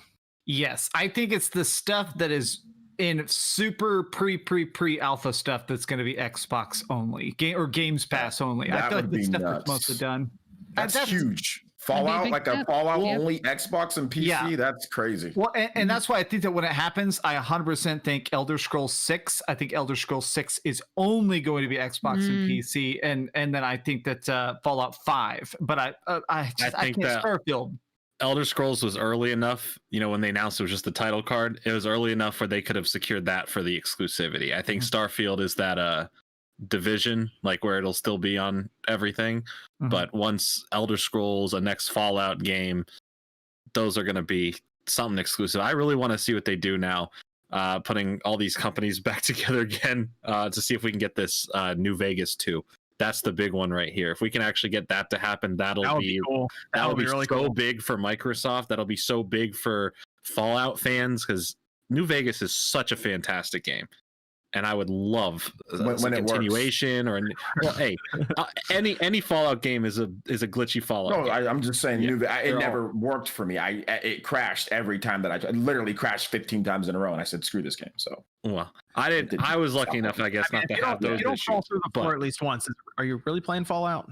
Yeah, everyone tells me how great New Vegas is. Everyone says how great it is, and I'm like, man, I wish I could have just been there with you guys. You know, I love Fallout. I love Fallout. I like New Vegas back on the 360 days when everything was like 20 frames per second. Everyone forgets it's that. It's a good game, but it doesn't look very good like anymore. Oh, it's aging. Graphically, it's not great. So yeah, I mean, if they did announce a new Vegas game, that would be pretty hype. Even if it's just like a new location, like I'm just saying New Vegas too. It doesn't have to be in Vegas again, but just like the same team coming and working on that and just choosing anywhere. Like someone in the chat said like Miami. Like that sounds cool. Why not? Call it Super New Vegas. Just print that out. It's good. Let's go over to some of these super chats here. Wishbone says 343 is supposedly making a horror-themed Halo game. Maybe you play as a lost marine in the Flood, Gravemind nest of some sort. Thoughts? I would have no problem with spin-off Halo games, and you know what? They can even let other studios try it. Yeah, why not? I don't care. Why? Who cares? Let's see what happens, right? Yeah, you never know. Go crazy. But I like the idea of an ODST style like spin-off to go alongside of it, because they'll have their big campaign that I assume they'll add to, and they'll have their free-to-play multiplayer. So it's like, why not also continue to explore the lore through like side stories? So. And this is from Ed saying, I just want to publicly thank Spawnwave on the Joy-Con stick replacement video. Someone wanted $100 to fix them in my area, and your video helped me through it. Thanks for the podcast. Why wouldn't you just buy new ones if they were looking for $100 for it, though? Huh. In the wrong business, if that's the case. No, that's good. I'm glad the video helped. I'm glad the video helped. Yeah, yeah. Vizion says, why do people get so defensive when a system has the possibility of outselling the PS2? Do they? Who's getting defensive? What? Maybe just I don't know. commentary online. I don't There's know. like he's talking about general commentary because there was a few after the whole 80 million. I made a video on it. There's other people that made videos on it that there's the potential for it to pass up based on everything. And there are some people, obviously, they treat PS2. That's the system that they grew up with, like nostalgia, blah, blah, blah. So I think it's more vocal minority, not really like a lot of people. Just Nostalgia. Kind of yeah. I get that, the whole nostalgia thing. I mean, like the Switch lineup, it has a chance. Yeah, people say PS2. It's like everyone always looks at the PS2 as like that's the best selling system. It's been the best selling system for now decades now. It's like nobody's been able to top it. So yeah, I will say the Switch has a chance depending on how Nintendo handles the second half of the life of the Switch and how long it lasts. And then this is from Puck saying, just wanted to say thanks to all for the great content. Keep up the great work. JR says, is Mr. Juice on tonight? I don't know who that is. This was a $10 donation though. Oh yeah, I happen to be on the podcast tonight. Yes, I'm here. Yum Mr. says, can you Juice. recommend top 10 physical PlayStation Vita games? Why don't we just go with one? Why don't we just go with like one each or one in general? Persona 5 Golden. Everyone's gonna say Persona 4. Yeah, Golden. Killzone though. Grab Killzone. Soul Sacrifice, if you can find it, get it. That's a pretty cool game. Lumines. PS Vita, I would say Marvel vs. Capcom. Ooh, okay. Whoa, wait a minute. Physical? Boy. Yeah. Yeah, you can get physical, yeah. It's harder to find, but they're out there. Okay. Boyd says, where's RGT 85? He's it is RJ gonna be on? That was only $2 though, so I don't know. I can't ask him. Yeah. RGT 85 is making a video because he's got a birthday party tomorrow. Tijo says, but wouldn't a 720p screen mean no 1080p screenshots, since screenshots always come out at 720p and poor quality to boot? I don't think that's really Nintendo's priority. I was gonna say, I don't even know if they were thinking about that. Aren't they just gonna dock the system and take screenshots from a docked profile? Wait, does that mean that we get 4K screenshots then? Perhaps. Oh, okay. Oh, Mayhaps. Cats, two dumb cats say it with me. Super Nintendo Switch. That seems to be the front runner now for the naming. be cute. Yeah. That means Nintendo's not at all going to call it that. True. It's too clever and good. It's just going to be Nintendo Switch with a plus sign next to it. Oh, yeah. Taker says, switch from your old Switch to this new Switch. The marketing should be very easy for that. Tay says, got my Spawncast hoodie matching with, Jordan right now, all the way in the UK today. It's awesome. Keep up the good work, guys. Thank you, Day. Yeah. Well, apparently Sean's in the chat. Eat. What is he doing? Oh, God, Sean. Eat my butt, Lego man. No, read it out properly. Hey, what? That's what Sean wrote. Sean wrote, eat my ass, Lego man. Wow. Oh, that person says crying about his calling out his thumbnails. Ooh. Send me a Discord invite. He's ready to get on. Oh god. Evan's already on it. Fine. Sean came in hot. Yeah, he came in ready for the fight. We summoned him. Sean's just running through the crowd now, getting into the ring. Right. Oh, it's got it's shot along with the cherries running in. We need a story. He's about to cash in his money in the bank. Story time. Says we do get a new dock Ethernet port, please. Jedi says, do they fix the Joy-Cons for the Switch Pro? Nope. It's gonna be the same. It's gonna be the same ones. We gotta wait till next gen for that, I bet. Rodrigo says, call, Sean. Directs in 4K. Sphere says, get Donkey on the podcast. Donkey? I would love that. I Live for Retro says, would you rather see a new Mario Kart Dash or the standard Mario Kart 9? Mario Kart 9. Like Mario Kart Dash, is that what the mobile game's called? You mean double? Does he mean double dash or what? What's the mobile one called? Grand Tour.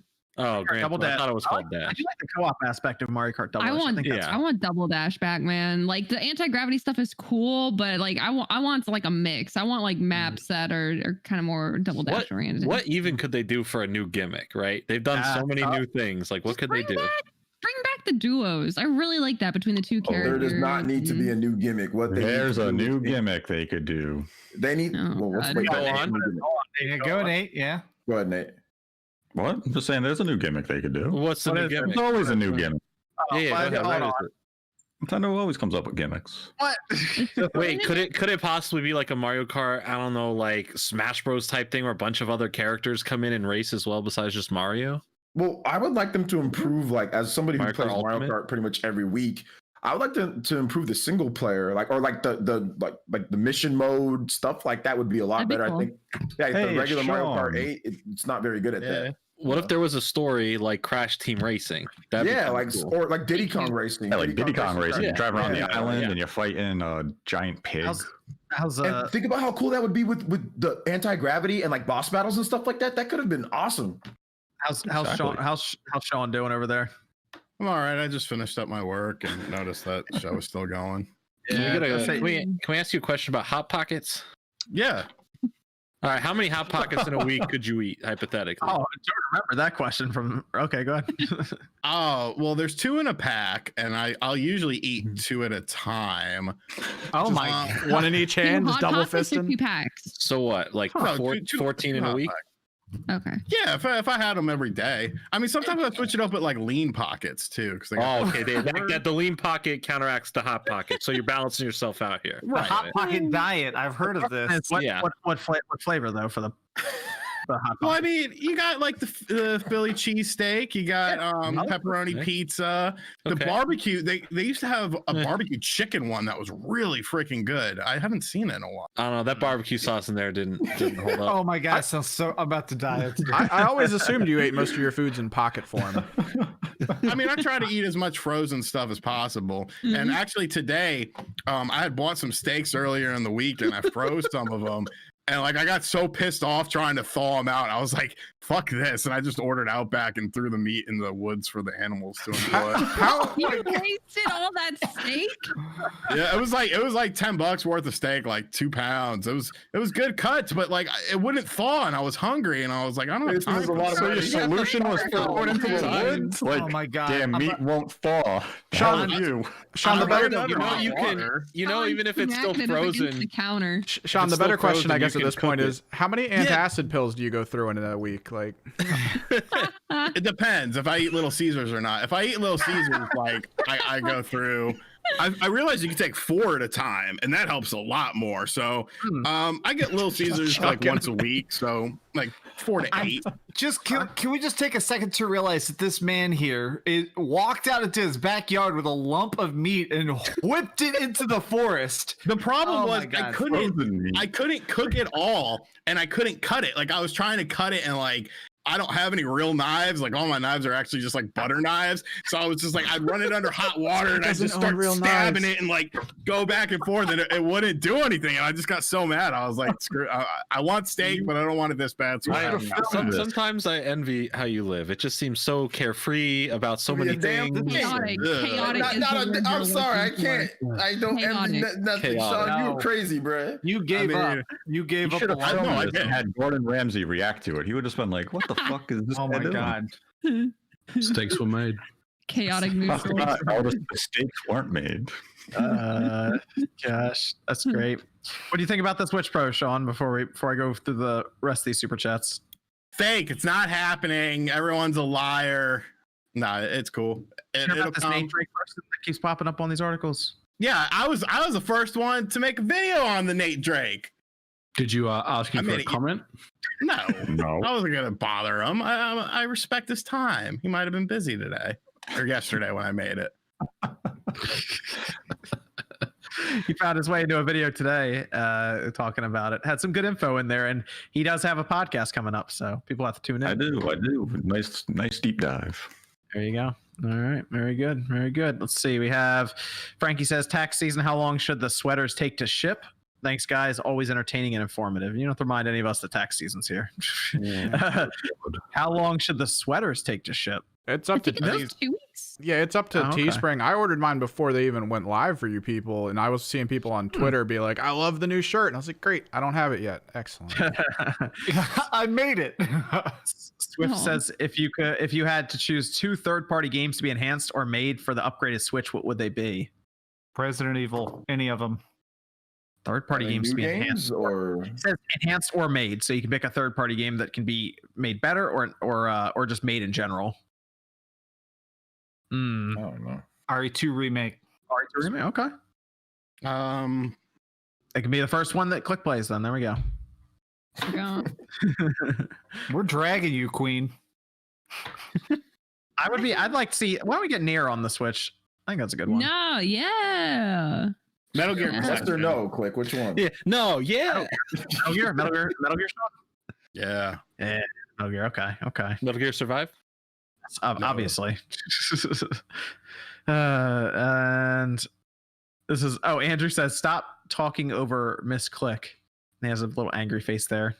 Listen, man, I am begging for attention. If I get a chance, I get a chance. If I don't, He was trolling Click.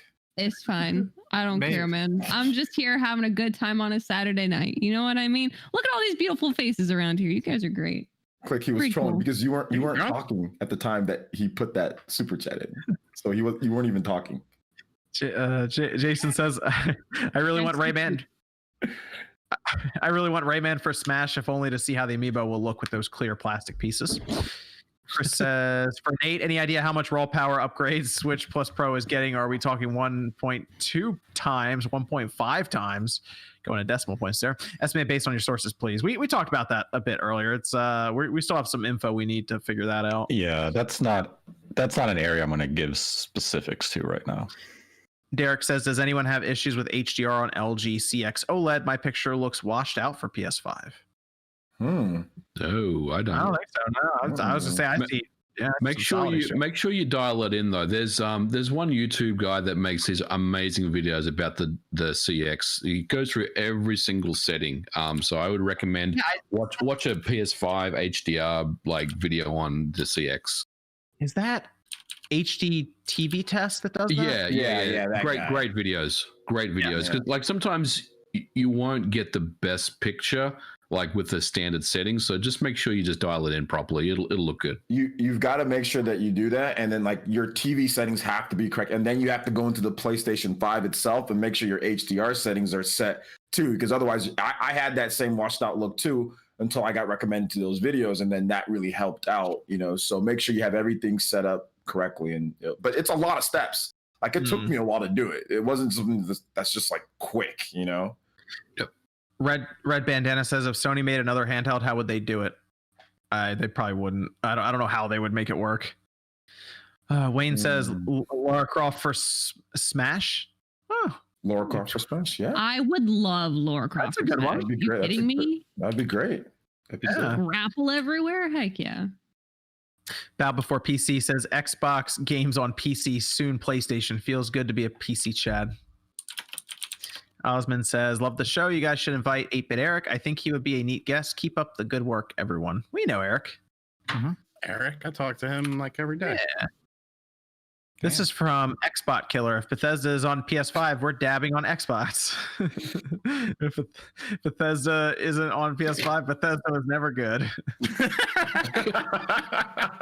I feel like that. I didn't see that though. Did you guys see that? Oh, Bethesda's games were trash anyway. It's like, oh. Well, did you see that? There's an old man. I should have named his name, but there's a Xbox YouTuber at one point had a tweet where it's like he was like, when the Xbox deal went through, and it's like, I've always loved Bethesda. They're my favorite games. And people found these tweets where he's like, every Bethesda game is trash. No, you call him out. It's kids move. You call him out. You call him out. You didn't love the kids move, but they found those receipts very quickly. Those receipts are instant. There's more actually. I'm never allowing Xbox to win. Nate, MVG are paid. Who's paying us? Yeah, where do I send the invoice to? Let me know because I'll do it. Yeah, right I'd like to know because I have to prepare taxes and like this coming week. I'd like to have all my documentation filed for my accountant. I wish I was paid. Andrew says you guys should invite Maximilian dude to one of the. At least get a chair, right, MVG? Should just get a chair. Yeah. Maximilian dude? Yeah. Yeah, Maximilian dude would be cool. Gur says Spawncast Monster Hunter movie review when? I have to watch it first. I did. I did review it. That is the correct answer, Miss Click. The movie came out? It came out in December. It's out. Shit. It comes out. It comes out in 2 days on Blu-ray. Guess I'll tell you next week. There you go. Good or bad. Is Kong versus Godzilla out yet? That's at the end of the month, start of next month, something like that. That's on HBO Max. I feel like that movie's been coming out for like 3 months. Well, it got pushed back a year, so that's why. Still says with Microsoft's Bethesda purchase, maybe Call of Cthulhu will be added on the backwards compatibility list. You guys are great. I need to do some more. I would like to see some more backwards compatibility announcements. He's talking about the original one on the Xbox. Yeah, that was an original. That was actually a really good game. I would like, what, those backwards compatibility announcements were actually a lot of fun. So I hope now that the Xbox is like the series systems are out and maybe that team can start working on more. That'd be really fun to see some original Xbox games get brought up. And Radberry says, what game would you like to have a PS5 update? Bloodborne. Oh. Well, if we're all going to go with the obvious one, I'm going to go with the unobvious one of Death Stranding. That's a good pick. Okay. That's what I'm talking about. I'll take either of them. I played that game with my new 3090 a couple weeks ago. I want it for PS5. That's a very good descriptive. I love that game. It's pretty. Get excited. The future of reviews. How did you feel about Breath of the Wild 2? We'll just review things with emotes. It'll be good. No more coffee for me. How did you get a 3090, by the way, Click? I can't even get a freaking 3080. I can't get a 3080 either. She bought a whole computer, so the company she bought it from had the Connect. Yeah, the only way you're really gonna be able to get like those are gonna be through. I went through Power GPU. They literally just put everything together for me. So shout outs to them. Not sponsored. Ooh, Infamous Second Son getting up. That'd be cool. People saying some Infamous in the chat. Well, that's a good one too. We definitely deserve another Infamous game. We should get another Infamous game. That'd be cool. Tyler says, MVG, what do you think of the Mr. project? That guy with the PVM, probably his one to play GBA, SNES, and NES via open source FPGA project. The Mr. stuff looks really cool. I'd be honest, I don't have one, but I'm probably going to jump in and start playing around with one at some point because I keep seeing all the cool things that they're doing with that stuff. So I'll definitely take a look at it. Yeah, I'd be interested to see your take on that in a video. Hey, what's that new retro tank thing? I don't quite understand it. I just keep seeing pictures of that X5 or whatever. I think it does 5 times upresing. So it's like no upscaler on the market right now does 5 times. And I could be wrong, so someone in the chat will probably tell me I'm full of it. But my understanding is it does 5 times upscaling, so it's kind of the shit. I see. That's fucking spicy. Interesting. How much is it? I don't know. Oh, okay. I'd be curious. Those products are usually very reasonable. But yeah, I've got one of the older ones, and I love this thing. This thing is awesome. Yeah, I got an older one too. It's awesome. Okay. And Jake says if anyone trolls the Spawncast, I will come take your PS5 away. Hey, you heard it here. Yeah. You can do it too. He'll find you. He'll do it. Yeah. He giveth and he taketh away. Then Sakon 10 says, Jordan, are Megas coming back, and which new ones do you want? There's a possibility. I think it's not ruled out because they're bringing them back in other medias now, and Pokemon's usually not one to go back and go, hey, remember this thing we did? They just kind of move on to the next new thing. And technically Megas aren't region specific, like the new Gigantamaxing and Dynamaxing is only in the Galar region. So it's possible. There's already Gen 4 Pokemon that have Mega Evolutions. And if I had to choose one, I'll just choose my favorite Pokemon, which is Manaphy. I don't think it really needs a Mega Evolution, but I'd be down to see what they would do. I think people are getting a little too crazy poking apart the trailer. Like there's literally the character's wearing a bracelet that looks like a regular like bracelet. Like nothing more, like no specialness to it, just a bracelet. And people are saying, oh, it looks like the Mega Evolution, this and that. And sure, it could be, but it also could just be a bracelet. It really could just be a bracelet. So I don't know what they're going to do, but we'll see. If it's super faithful, they won't be there. If it's a little bit loose, then there's no harm in having them there. Justin James says, MVG had me cracking up last week with the Get a Good boycott going to get those sales up for Pokemon comments. Not wrong. MVG's just trying to help out, okay? Yep. Or boost those sales. ADA says, thanks MVG for opening my eyes to the world of homebrew. Any favorites for homebrew Switch ports? Well, I was going to say Doom 64, but that's already come out officially. Other than that, I would say take a look at the GTA 3 ports that are out there right now. They are very, very good. Full 720p and handheld and widescreen and all the fun stuff. So check those out. Vinacera says, Spawn, you need to get Richard Hogue from Hogue's Law on the Spawncast to talk about his this stuff. He literally deals with this for a living. Yeah, I think MVG and Nate, you guys had him on. We had him on Nate the Hate. He's a good dude. Yeah, we talked about the Joy-Con drift lawsuit.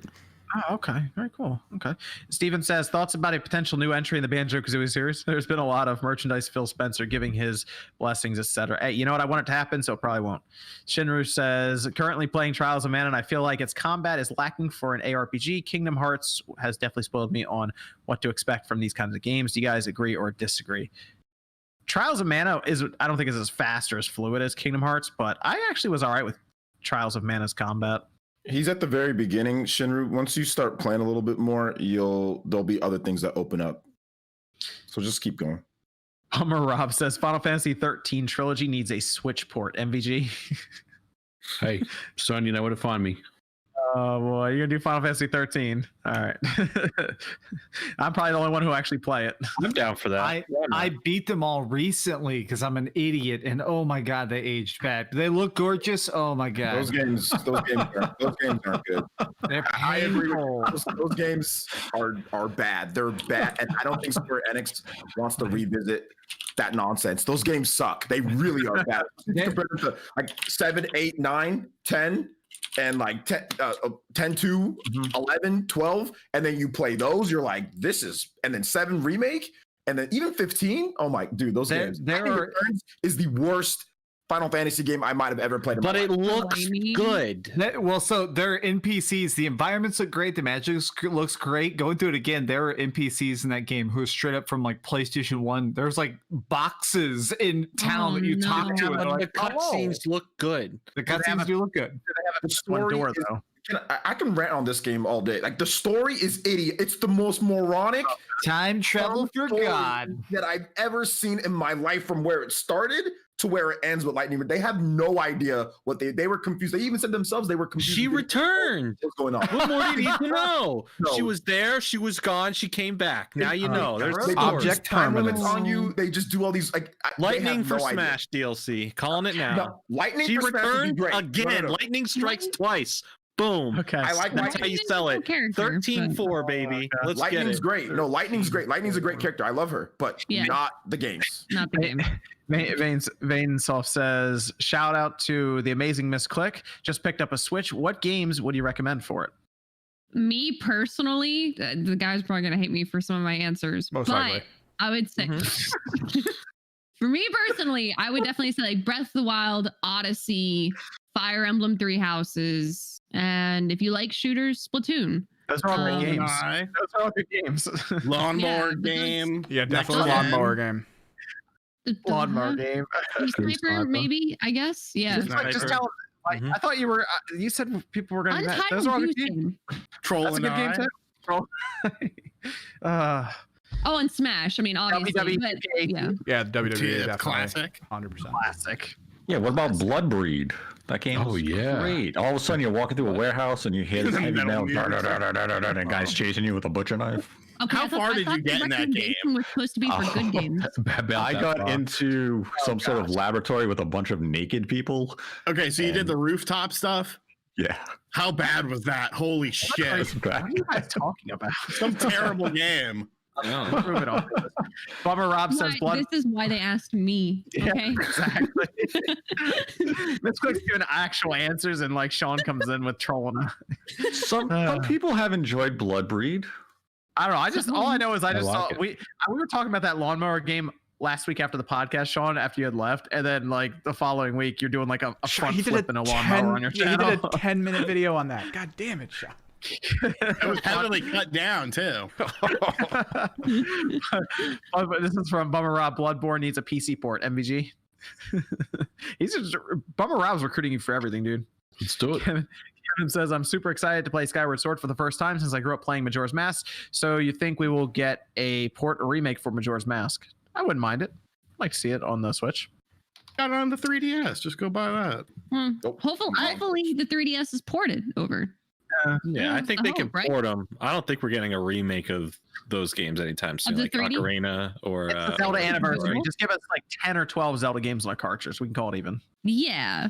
Just get the Oracle games. Sell it for one day. It's like this Saturday. One day only at the Nintendo World Store in New York City. No, it's got to be a random location out in the desert somewhere. They just set up a They shop. drop the GPS coordinates. What is the Supreme? Like, come on.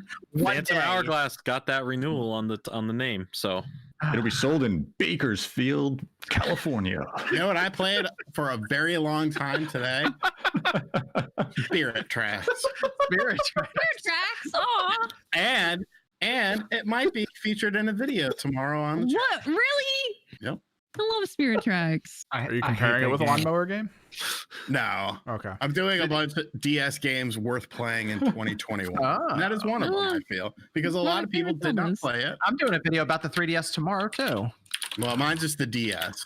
And I was originally going to do 3DS games I want brought over to the Switch. I made a tweet about it early in the week. And then like 3 days ago, I see Nintendo Life made a video about 3DS games they want on the Switch. I'm like, well, fuck, now I got to wait. Like, Was it John Cartwright? I don't know who made it, but like, and I'm not saying that they saw my tweet and then made it. I'm sure they had it in line, but I don't want to make a video right after being like, hey, copy Nintendo Life. I'm like, no. What was that face? what happened? Was you okay? Yeah. Is electroplankton on your list? No. What? Electroplankton's good. It's a good list though. It's a good list. Okay, cool. Hi says, did you guys see what was on Phil Spencer's back shelf, like the Switch Death Stranding figure and the skull from Watch Dogs Legion? What is your guys' take? I think Phil Spencer is just being a troll about it because he knows everyone's looking. Yes. He's messing around. Yeah, like he should put Mario back there too, just to do it. He knows what y'all did with the chairs and Waluigi, okay? And yeah.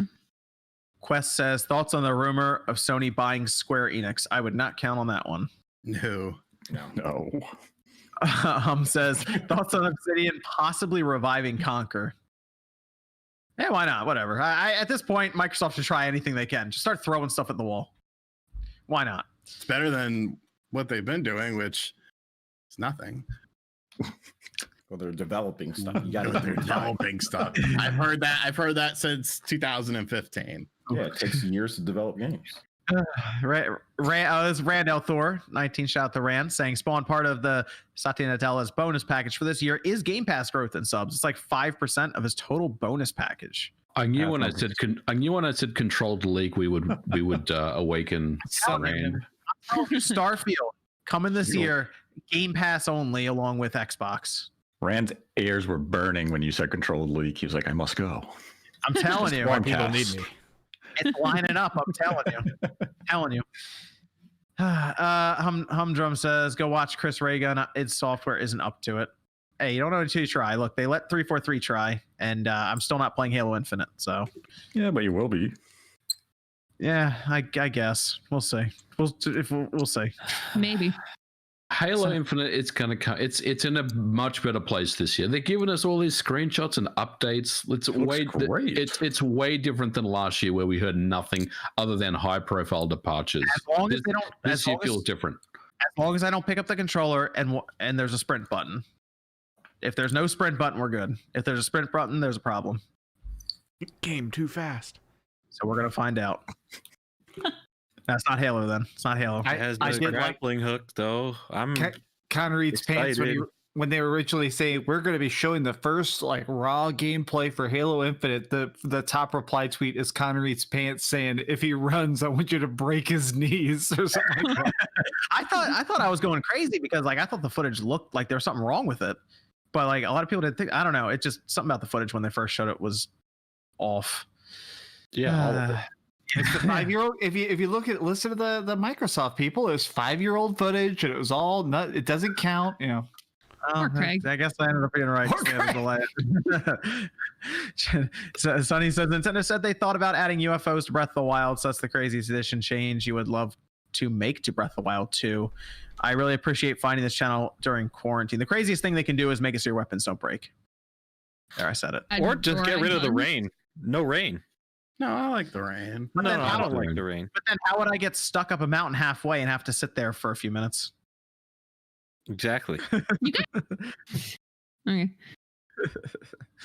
Ban rain.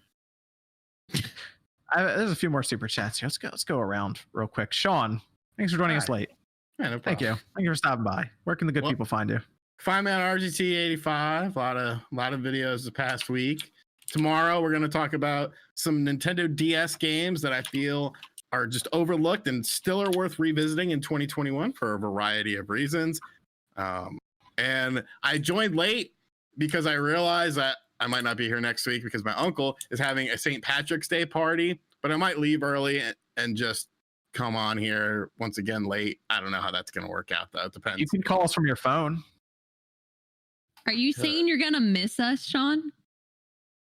No, the people will miss me. People will miss Sean. Yeah. So, Okay. I don't know how we could get through the week without talking about what what you're devouring. Fucking Hot Pocket. Well, I'm going to grandma's house tomorrow for a birthday party, so they're gonna be mad. Oh, I'm A going. lot of birthday parties going on. No, one's St. Patrick's Day party. Even though there's really, I think I'm the only somewhat Irish person in the family because my uncle is completely Italian, so I don't really understand. There are St. Patrick's Day parties? What the hell do you do? Get drunk. Yeah. Drink. I've never heard this. You drink, a lot, eat corned and you beef and always cabbage, and that's it. 60-year-old men start fighting. It's fun. I've never Exactly. heard this in my life. Really? You could be trolling me. I've never heard this in my life. There's a big bonfire in my uncle's backyard where he burns like stuff you're not supposed to. Okay, burn. how come bonfires always show up at these St. Patrick's Day? You know what? You're right, guy. Yeah, Dude, fire and alcohol. Because It's a real great St. combination. Patty's Day stuff is bar culture. That's when That's St. true. Patty's is at its like No, what St. like Patty's my is. whole downtown where I used to work, like every St. Patrick's Day, like they'd shut down the whole downtown. Everybody was out and about. Like it was wild. It was really fun. It's lit on fire for some reason, so the bonfire is traditional, basically. Brings out the primal energy, man. You know. Liam says, I've asked OJ this already, but have any of you ever had a feeling of disappointment or resentment over a new console release because it means the end of a gen that you may have loved? It's always inevitable, but I feel that way with 3DS to Switch. Bittersweet, of course. Very, very shortly. Only once ever, and it was just very shortly. The first couple months of the PlayStation 3, I was really waiting for the PlayStation 4 to get traction. So that first couple months of having two consoles hooked up, I was kind of like, oh, I got a million PlayStation 3 games, all my digital PS1 games on there, and I have my PS4 over here. I guess I kind of felt that a little bit with the Dreamcast. But I did. Yeah. It wasn't towards Sega or the system. It was towards all the gamers who didn't support it. That's what it was. That was sad to see the I Dreamcast felt go. it was very bittersweet when the Dreamcast faded away. That was the one that got me because I'm like, that's a shame. But then Sega started releasing their games elsewhere on other systems. But it was still like the Dreamcast was so weird at the time that it was awesome. I guess by that metric, I would also say for me it'd be the GameCube, because I feel like not a lot of people play the GameCube outside of like my small circle. I wasn't like, when I was growing up, before I really got on the internet, I didn't know tons of people literally never touched the GameCube. So when I got older, I was like retrospectively upset of like, are you kidding me? I had so much fun that generation. Yeah, GameCube was tough because people, I know people bashed the GameCube like relentlessly. And I didn't know that. Like everybody around me had PlayStation and GameCube. I didn't know a single Xbox. Give me names. My whole friend group, no joke, we were all super into Halo. We were doing the Halo tournament circuit. A couple of us bought PlayStation 2s to play like Final Fantasy and Red Faction on there. But seriously, everybody was like, the GameCube's for little kids. Like one guy in my big friend group had it for Melee, and even then we only played it like twice ever, and we're like, cool, Star Fox sure is fast, and we just shut it off, put it in the closet. That's crazy to me. It was like completely opposite for me. But now you look at it, now you look back at it, and people realize how dope the GameCube is. Look at the prices, look at how everybody talks about it. Now you just realize like, oh, wait a minute, we were all wrong. I was over at my mom's house. I think it was sometime last year around like Thanksgiving or Christmas, and she had some of her old like really like, you know, like early digital like camera like prints that you could like print out on paper or whatever, and there was like a whole picture of just like 15 kids in the living room like all taking turns playing Smash, and that was just something that we did. Like it was Smash, we'd take Animal Crossing discs, we'd like trade like Zelda, like we had like 3 or 4 different houses with like some were playing Spyro, some were playing Zelda, some were playing Smash, some were playing Animal Crossing, Star Fox. Spyro, no, like it's wild to me. Like I literally didn't know, just because of my circle, that the GameCube was so incredibly underrated. The thing I wish I could go back and just snap myself out of it is how my whole friend group were such hardcore Wind Waker haters. We were the dumbest morons ever. Of like, oh my god, Cat Zelda. They were the ones I was fighting on Game Winners. All right. Yeah. I was like, you know, we probably had an argument 15 years ago. I was on the forum and I was like, oh man, glad you like that little kids game. I played the adult Halo. I was using MVG's emulators back then, so you never know. True. I've been arguing on game FAQs and on Game Winners. The Godfather. Game Revolution is where people would go and like the. I was like, wait till I put this over on my GeoCities. Taker says, does Nate feel like the new hardware will play everything in the current library? Could the system be a true next-gen system with some cross-gen titles like Sony is doing for their big first-party titles? Zelda was cross-gen with Twilight Princess and Breath of the Wild. If you answer that, when you answer that, Nate, go ahead and just let everyone know where to find you as well. Good. Okay. Nice. Whoa. Yeah, you can find me on Nate the Hate. Thank you, Nate. No, I think this next Switch will play. That was a really long question. Do you think it? Okay, they're asking if it's just going to play like the. Does Nate feel like the new hardware will play everything in the current library? Yes. Okay, there we go. You want to let everyone know where they can find you? You can find me on YouTube at Nate the Hate, or on Twitter at Nate the Hate, followed by the number 2. MVG and I will be deep diving the Switch Pro discussion early next week, so people can be on the lookout for that. We are going to cover a variety of topics. I will be asking Nate hard questions about these exclusive Switch Pro games, because I want answers. I want to know what's going on. I heard you knew about one that's already in development. So you better get that info of what that one is. That's true. You will not get an answer to that question. You gotta build it up. Maybe they will get an answer to the question. Maybe they'll get answers to the other difficult questions. We will find out. Next time on Nate the Hate. Okay, very good. You can check him out. Check out Nate the Hate. We had a fun talk earlier today about it too, just to kind of sort some of the stuff out that was going around with Nate. So you can check that video out as well. MVG, where can the good people find you? You can find me on Twitter at Modern Vintage G, on YouTube at Modern Vintage Gamer, and as a co-host on the Nate the Hate show, which we will be recording on Monday and probably up on Tuesday. I will be asking Nate hard questions about the Switch Pro and these exclusive games that I keep hearing about.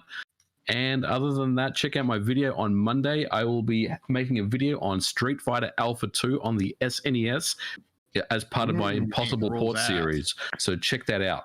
Thank you for having me on the show. Man, I remember renting that back in the day. It's good port. Yeah. It's a Super Nintendo game with loading. Oh, well, check out my video. You'll be very interested in some of the discoveries I've found about that game. Oh, interesting. Okay. Check out my video. I'm looking forward to that, man. Soapbox says, I think Microsoft bought them to restrict Amazon and Google and not Sony and Nintendo or even Tencent that's slowly eating every gaming company. Yeah, it's very possible that Microsoft was heard that Amazon or Google could have been looking at. Microsoft bought them because ZeniMax was looking for a buyer, and Microsoft saw value in them and thought the price was good, and they made them an offer. I mean, Google basically said that they threw in the towel because Microsoft bought them. So, Justin says Bungie's new IP is slated for 2025. They switched leadership of Destiny 2 recently, so the future seems bright. Sebas says, I had MVC 3 on Vita physical and it never worked. Matanumi says, Mithra feels like Mega Man Zero if he was Solo Saber and Smash. Banjo-Kazooie still an awesome addition. So much so that a studio is working on a new game in secret. Lastly, Nate is the uncle who works at Big N. There you go. Okay. Cool. Jovan says, do you think Darwinism will play a role in Arceus? No. Yes, 100%. Yeah. Fishfan says, you got it. Fishfan says, welcome MIA 85. Shut up. Oh, God. What says, does RGT have hair under his hat? We need to know. Yeah, I think shown my hair before. Wow. Right, Yeah, we always just see you in hats. Now I think about it. it sucks. I've worn hats since I was a kid. I remember the first hat I ever got. It was a red UNLV starter hat. I got it when I was 9, and ever since then, I've always worn hats. Oh, okay. He's a hat man. What's the fucking origin story to hats? Do you get hat rashes? Is that a thing? Nah. No. Okay. John says, I mean, the panel is aware that microwaves have a defrost function. Yes, great show. Always ever. We are, but Sean, are you? Sean was hungry now. Don't defrost your steak in the microwave. Just give it a couple days if you're really. How long did you leave the steak out to defrost before you I just put said screw it and threw it 30 in the wood? minutes. I put it under hot water. For how long? 2 minutes.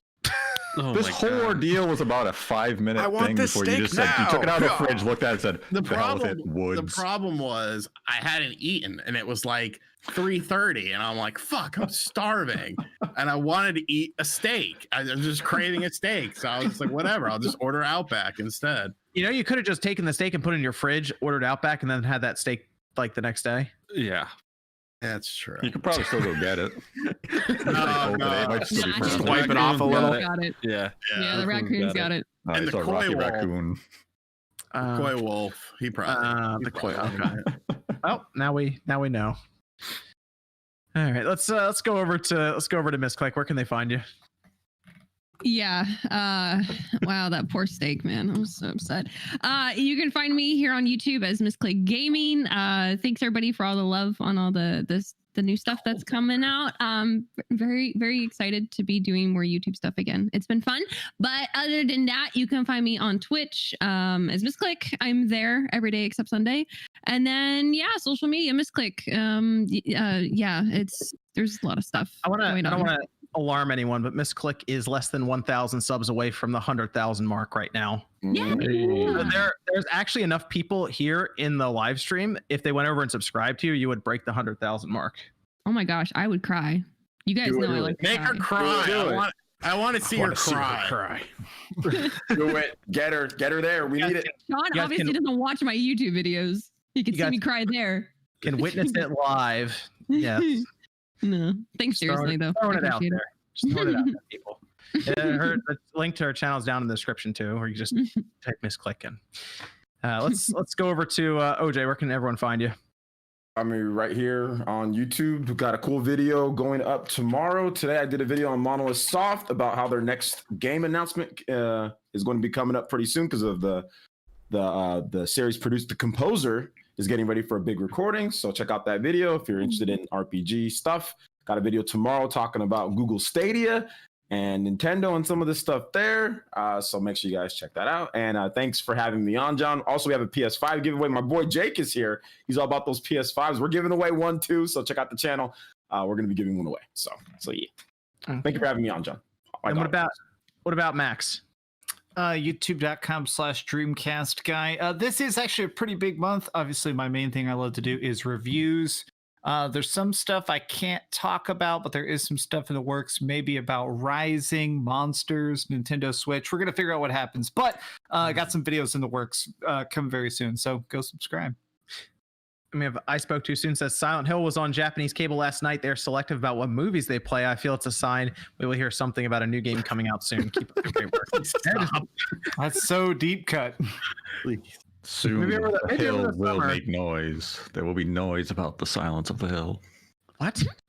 Wait, Silent Hill is not going to be Silent Hill silent for much mobile longer. game. Silent Hill's getting announced in a bit. I don't know. This summer. There'll Who be knows? something related to Silent Hill this year.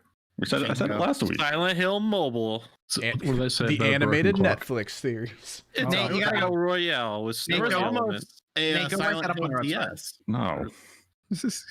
Go I write that up on your refuse. website. Could There be a you go. pachinko machine. Could be a watch. Could just be a hill, but the name's Silence. watch. It could be a watch. Red says PC mode on Xbox Series X. I don't know if we'll see that. That would be kind of cool though, with what it can do emulation wise. Hawk says, thank you for the awesome content every week. Keep up the good work. Also, could you consider inviting Rule of Two review in a future episode? We've had Rob on. Yeah, he's great. Yeah. Charlie Ward says, you guys watch Nitro Rad? Invite him to the Spawncast. I do watch Nitro Rad. You know, on the podcast. There's a lot of people I was hoping I'd get to have meet like over this past year at conventions, but I didn't really get to go outside much. And this is from Charlie Ward. MVG had a modded Wii for years, but only recently discovered that you can overclock GameCube game performance using Nintendo. Not sure if Wii U is better. Wii U is better because you get HDMI and 1080p upscaling. So I would always pick the Wii U over the Wii for GameCube stuff. And we have DJ, and then Baldwin. What should I play tonight? SSX Tricky or Mario Golf? Which Mario Golf. Well, which Mario Golf? That would be on the game. That'd be on the game. It'd be on the GameCube, right? Yeah. Right? He might be playing. He might be playing the Game Boy Color one. I assume SSX Tricky is going alongside of it on the same system. I mean, what happened to 1080 Avalanche? That's a good one. SSX Tricky is better though. I remember in high school. What? Are we fighting? SSX Tricky has the music to back it though. So does freaking 1080 Avalanche. It's got freaking cauterize on there. Like, Go on. I'm gonna say DJ, don't do Mario. I'm gonna say Mario Golf. Just because I like Mario Golf, it's fun. Toadstool 2 is great. Yeah. NK says, just wanted to make sure, did my question go through? Yes. I feel like I read it. There's a lot here. Okay. I said the real question is, would you rather get a proper Nintendo Switch VR experience with exclusive games or an upgraded Nintendo Switch with exclusives? I don't want Upgraded VR. Nintendo. Upgraded. No more VR. VR sucks. Hold on. It's Oh, good Lord. for entertainment, not for gaming. No. You have played Gaming the wrong isn't game for entertainment? VR, my friend.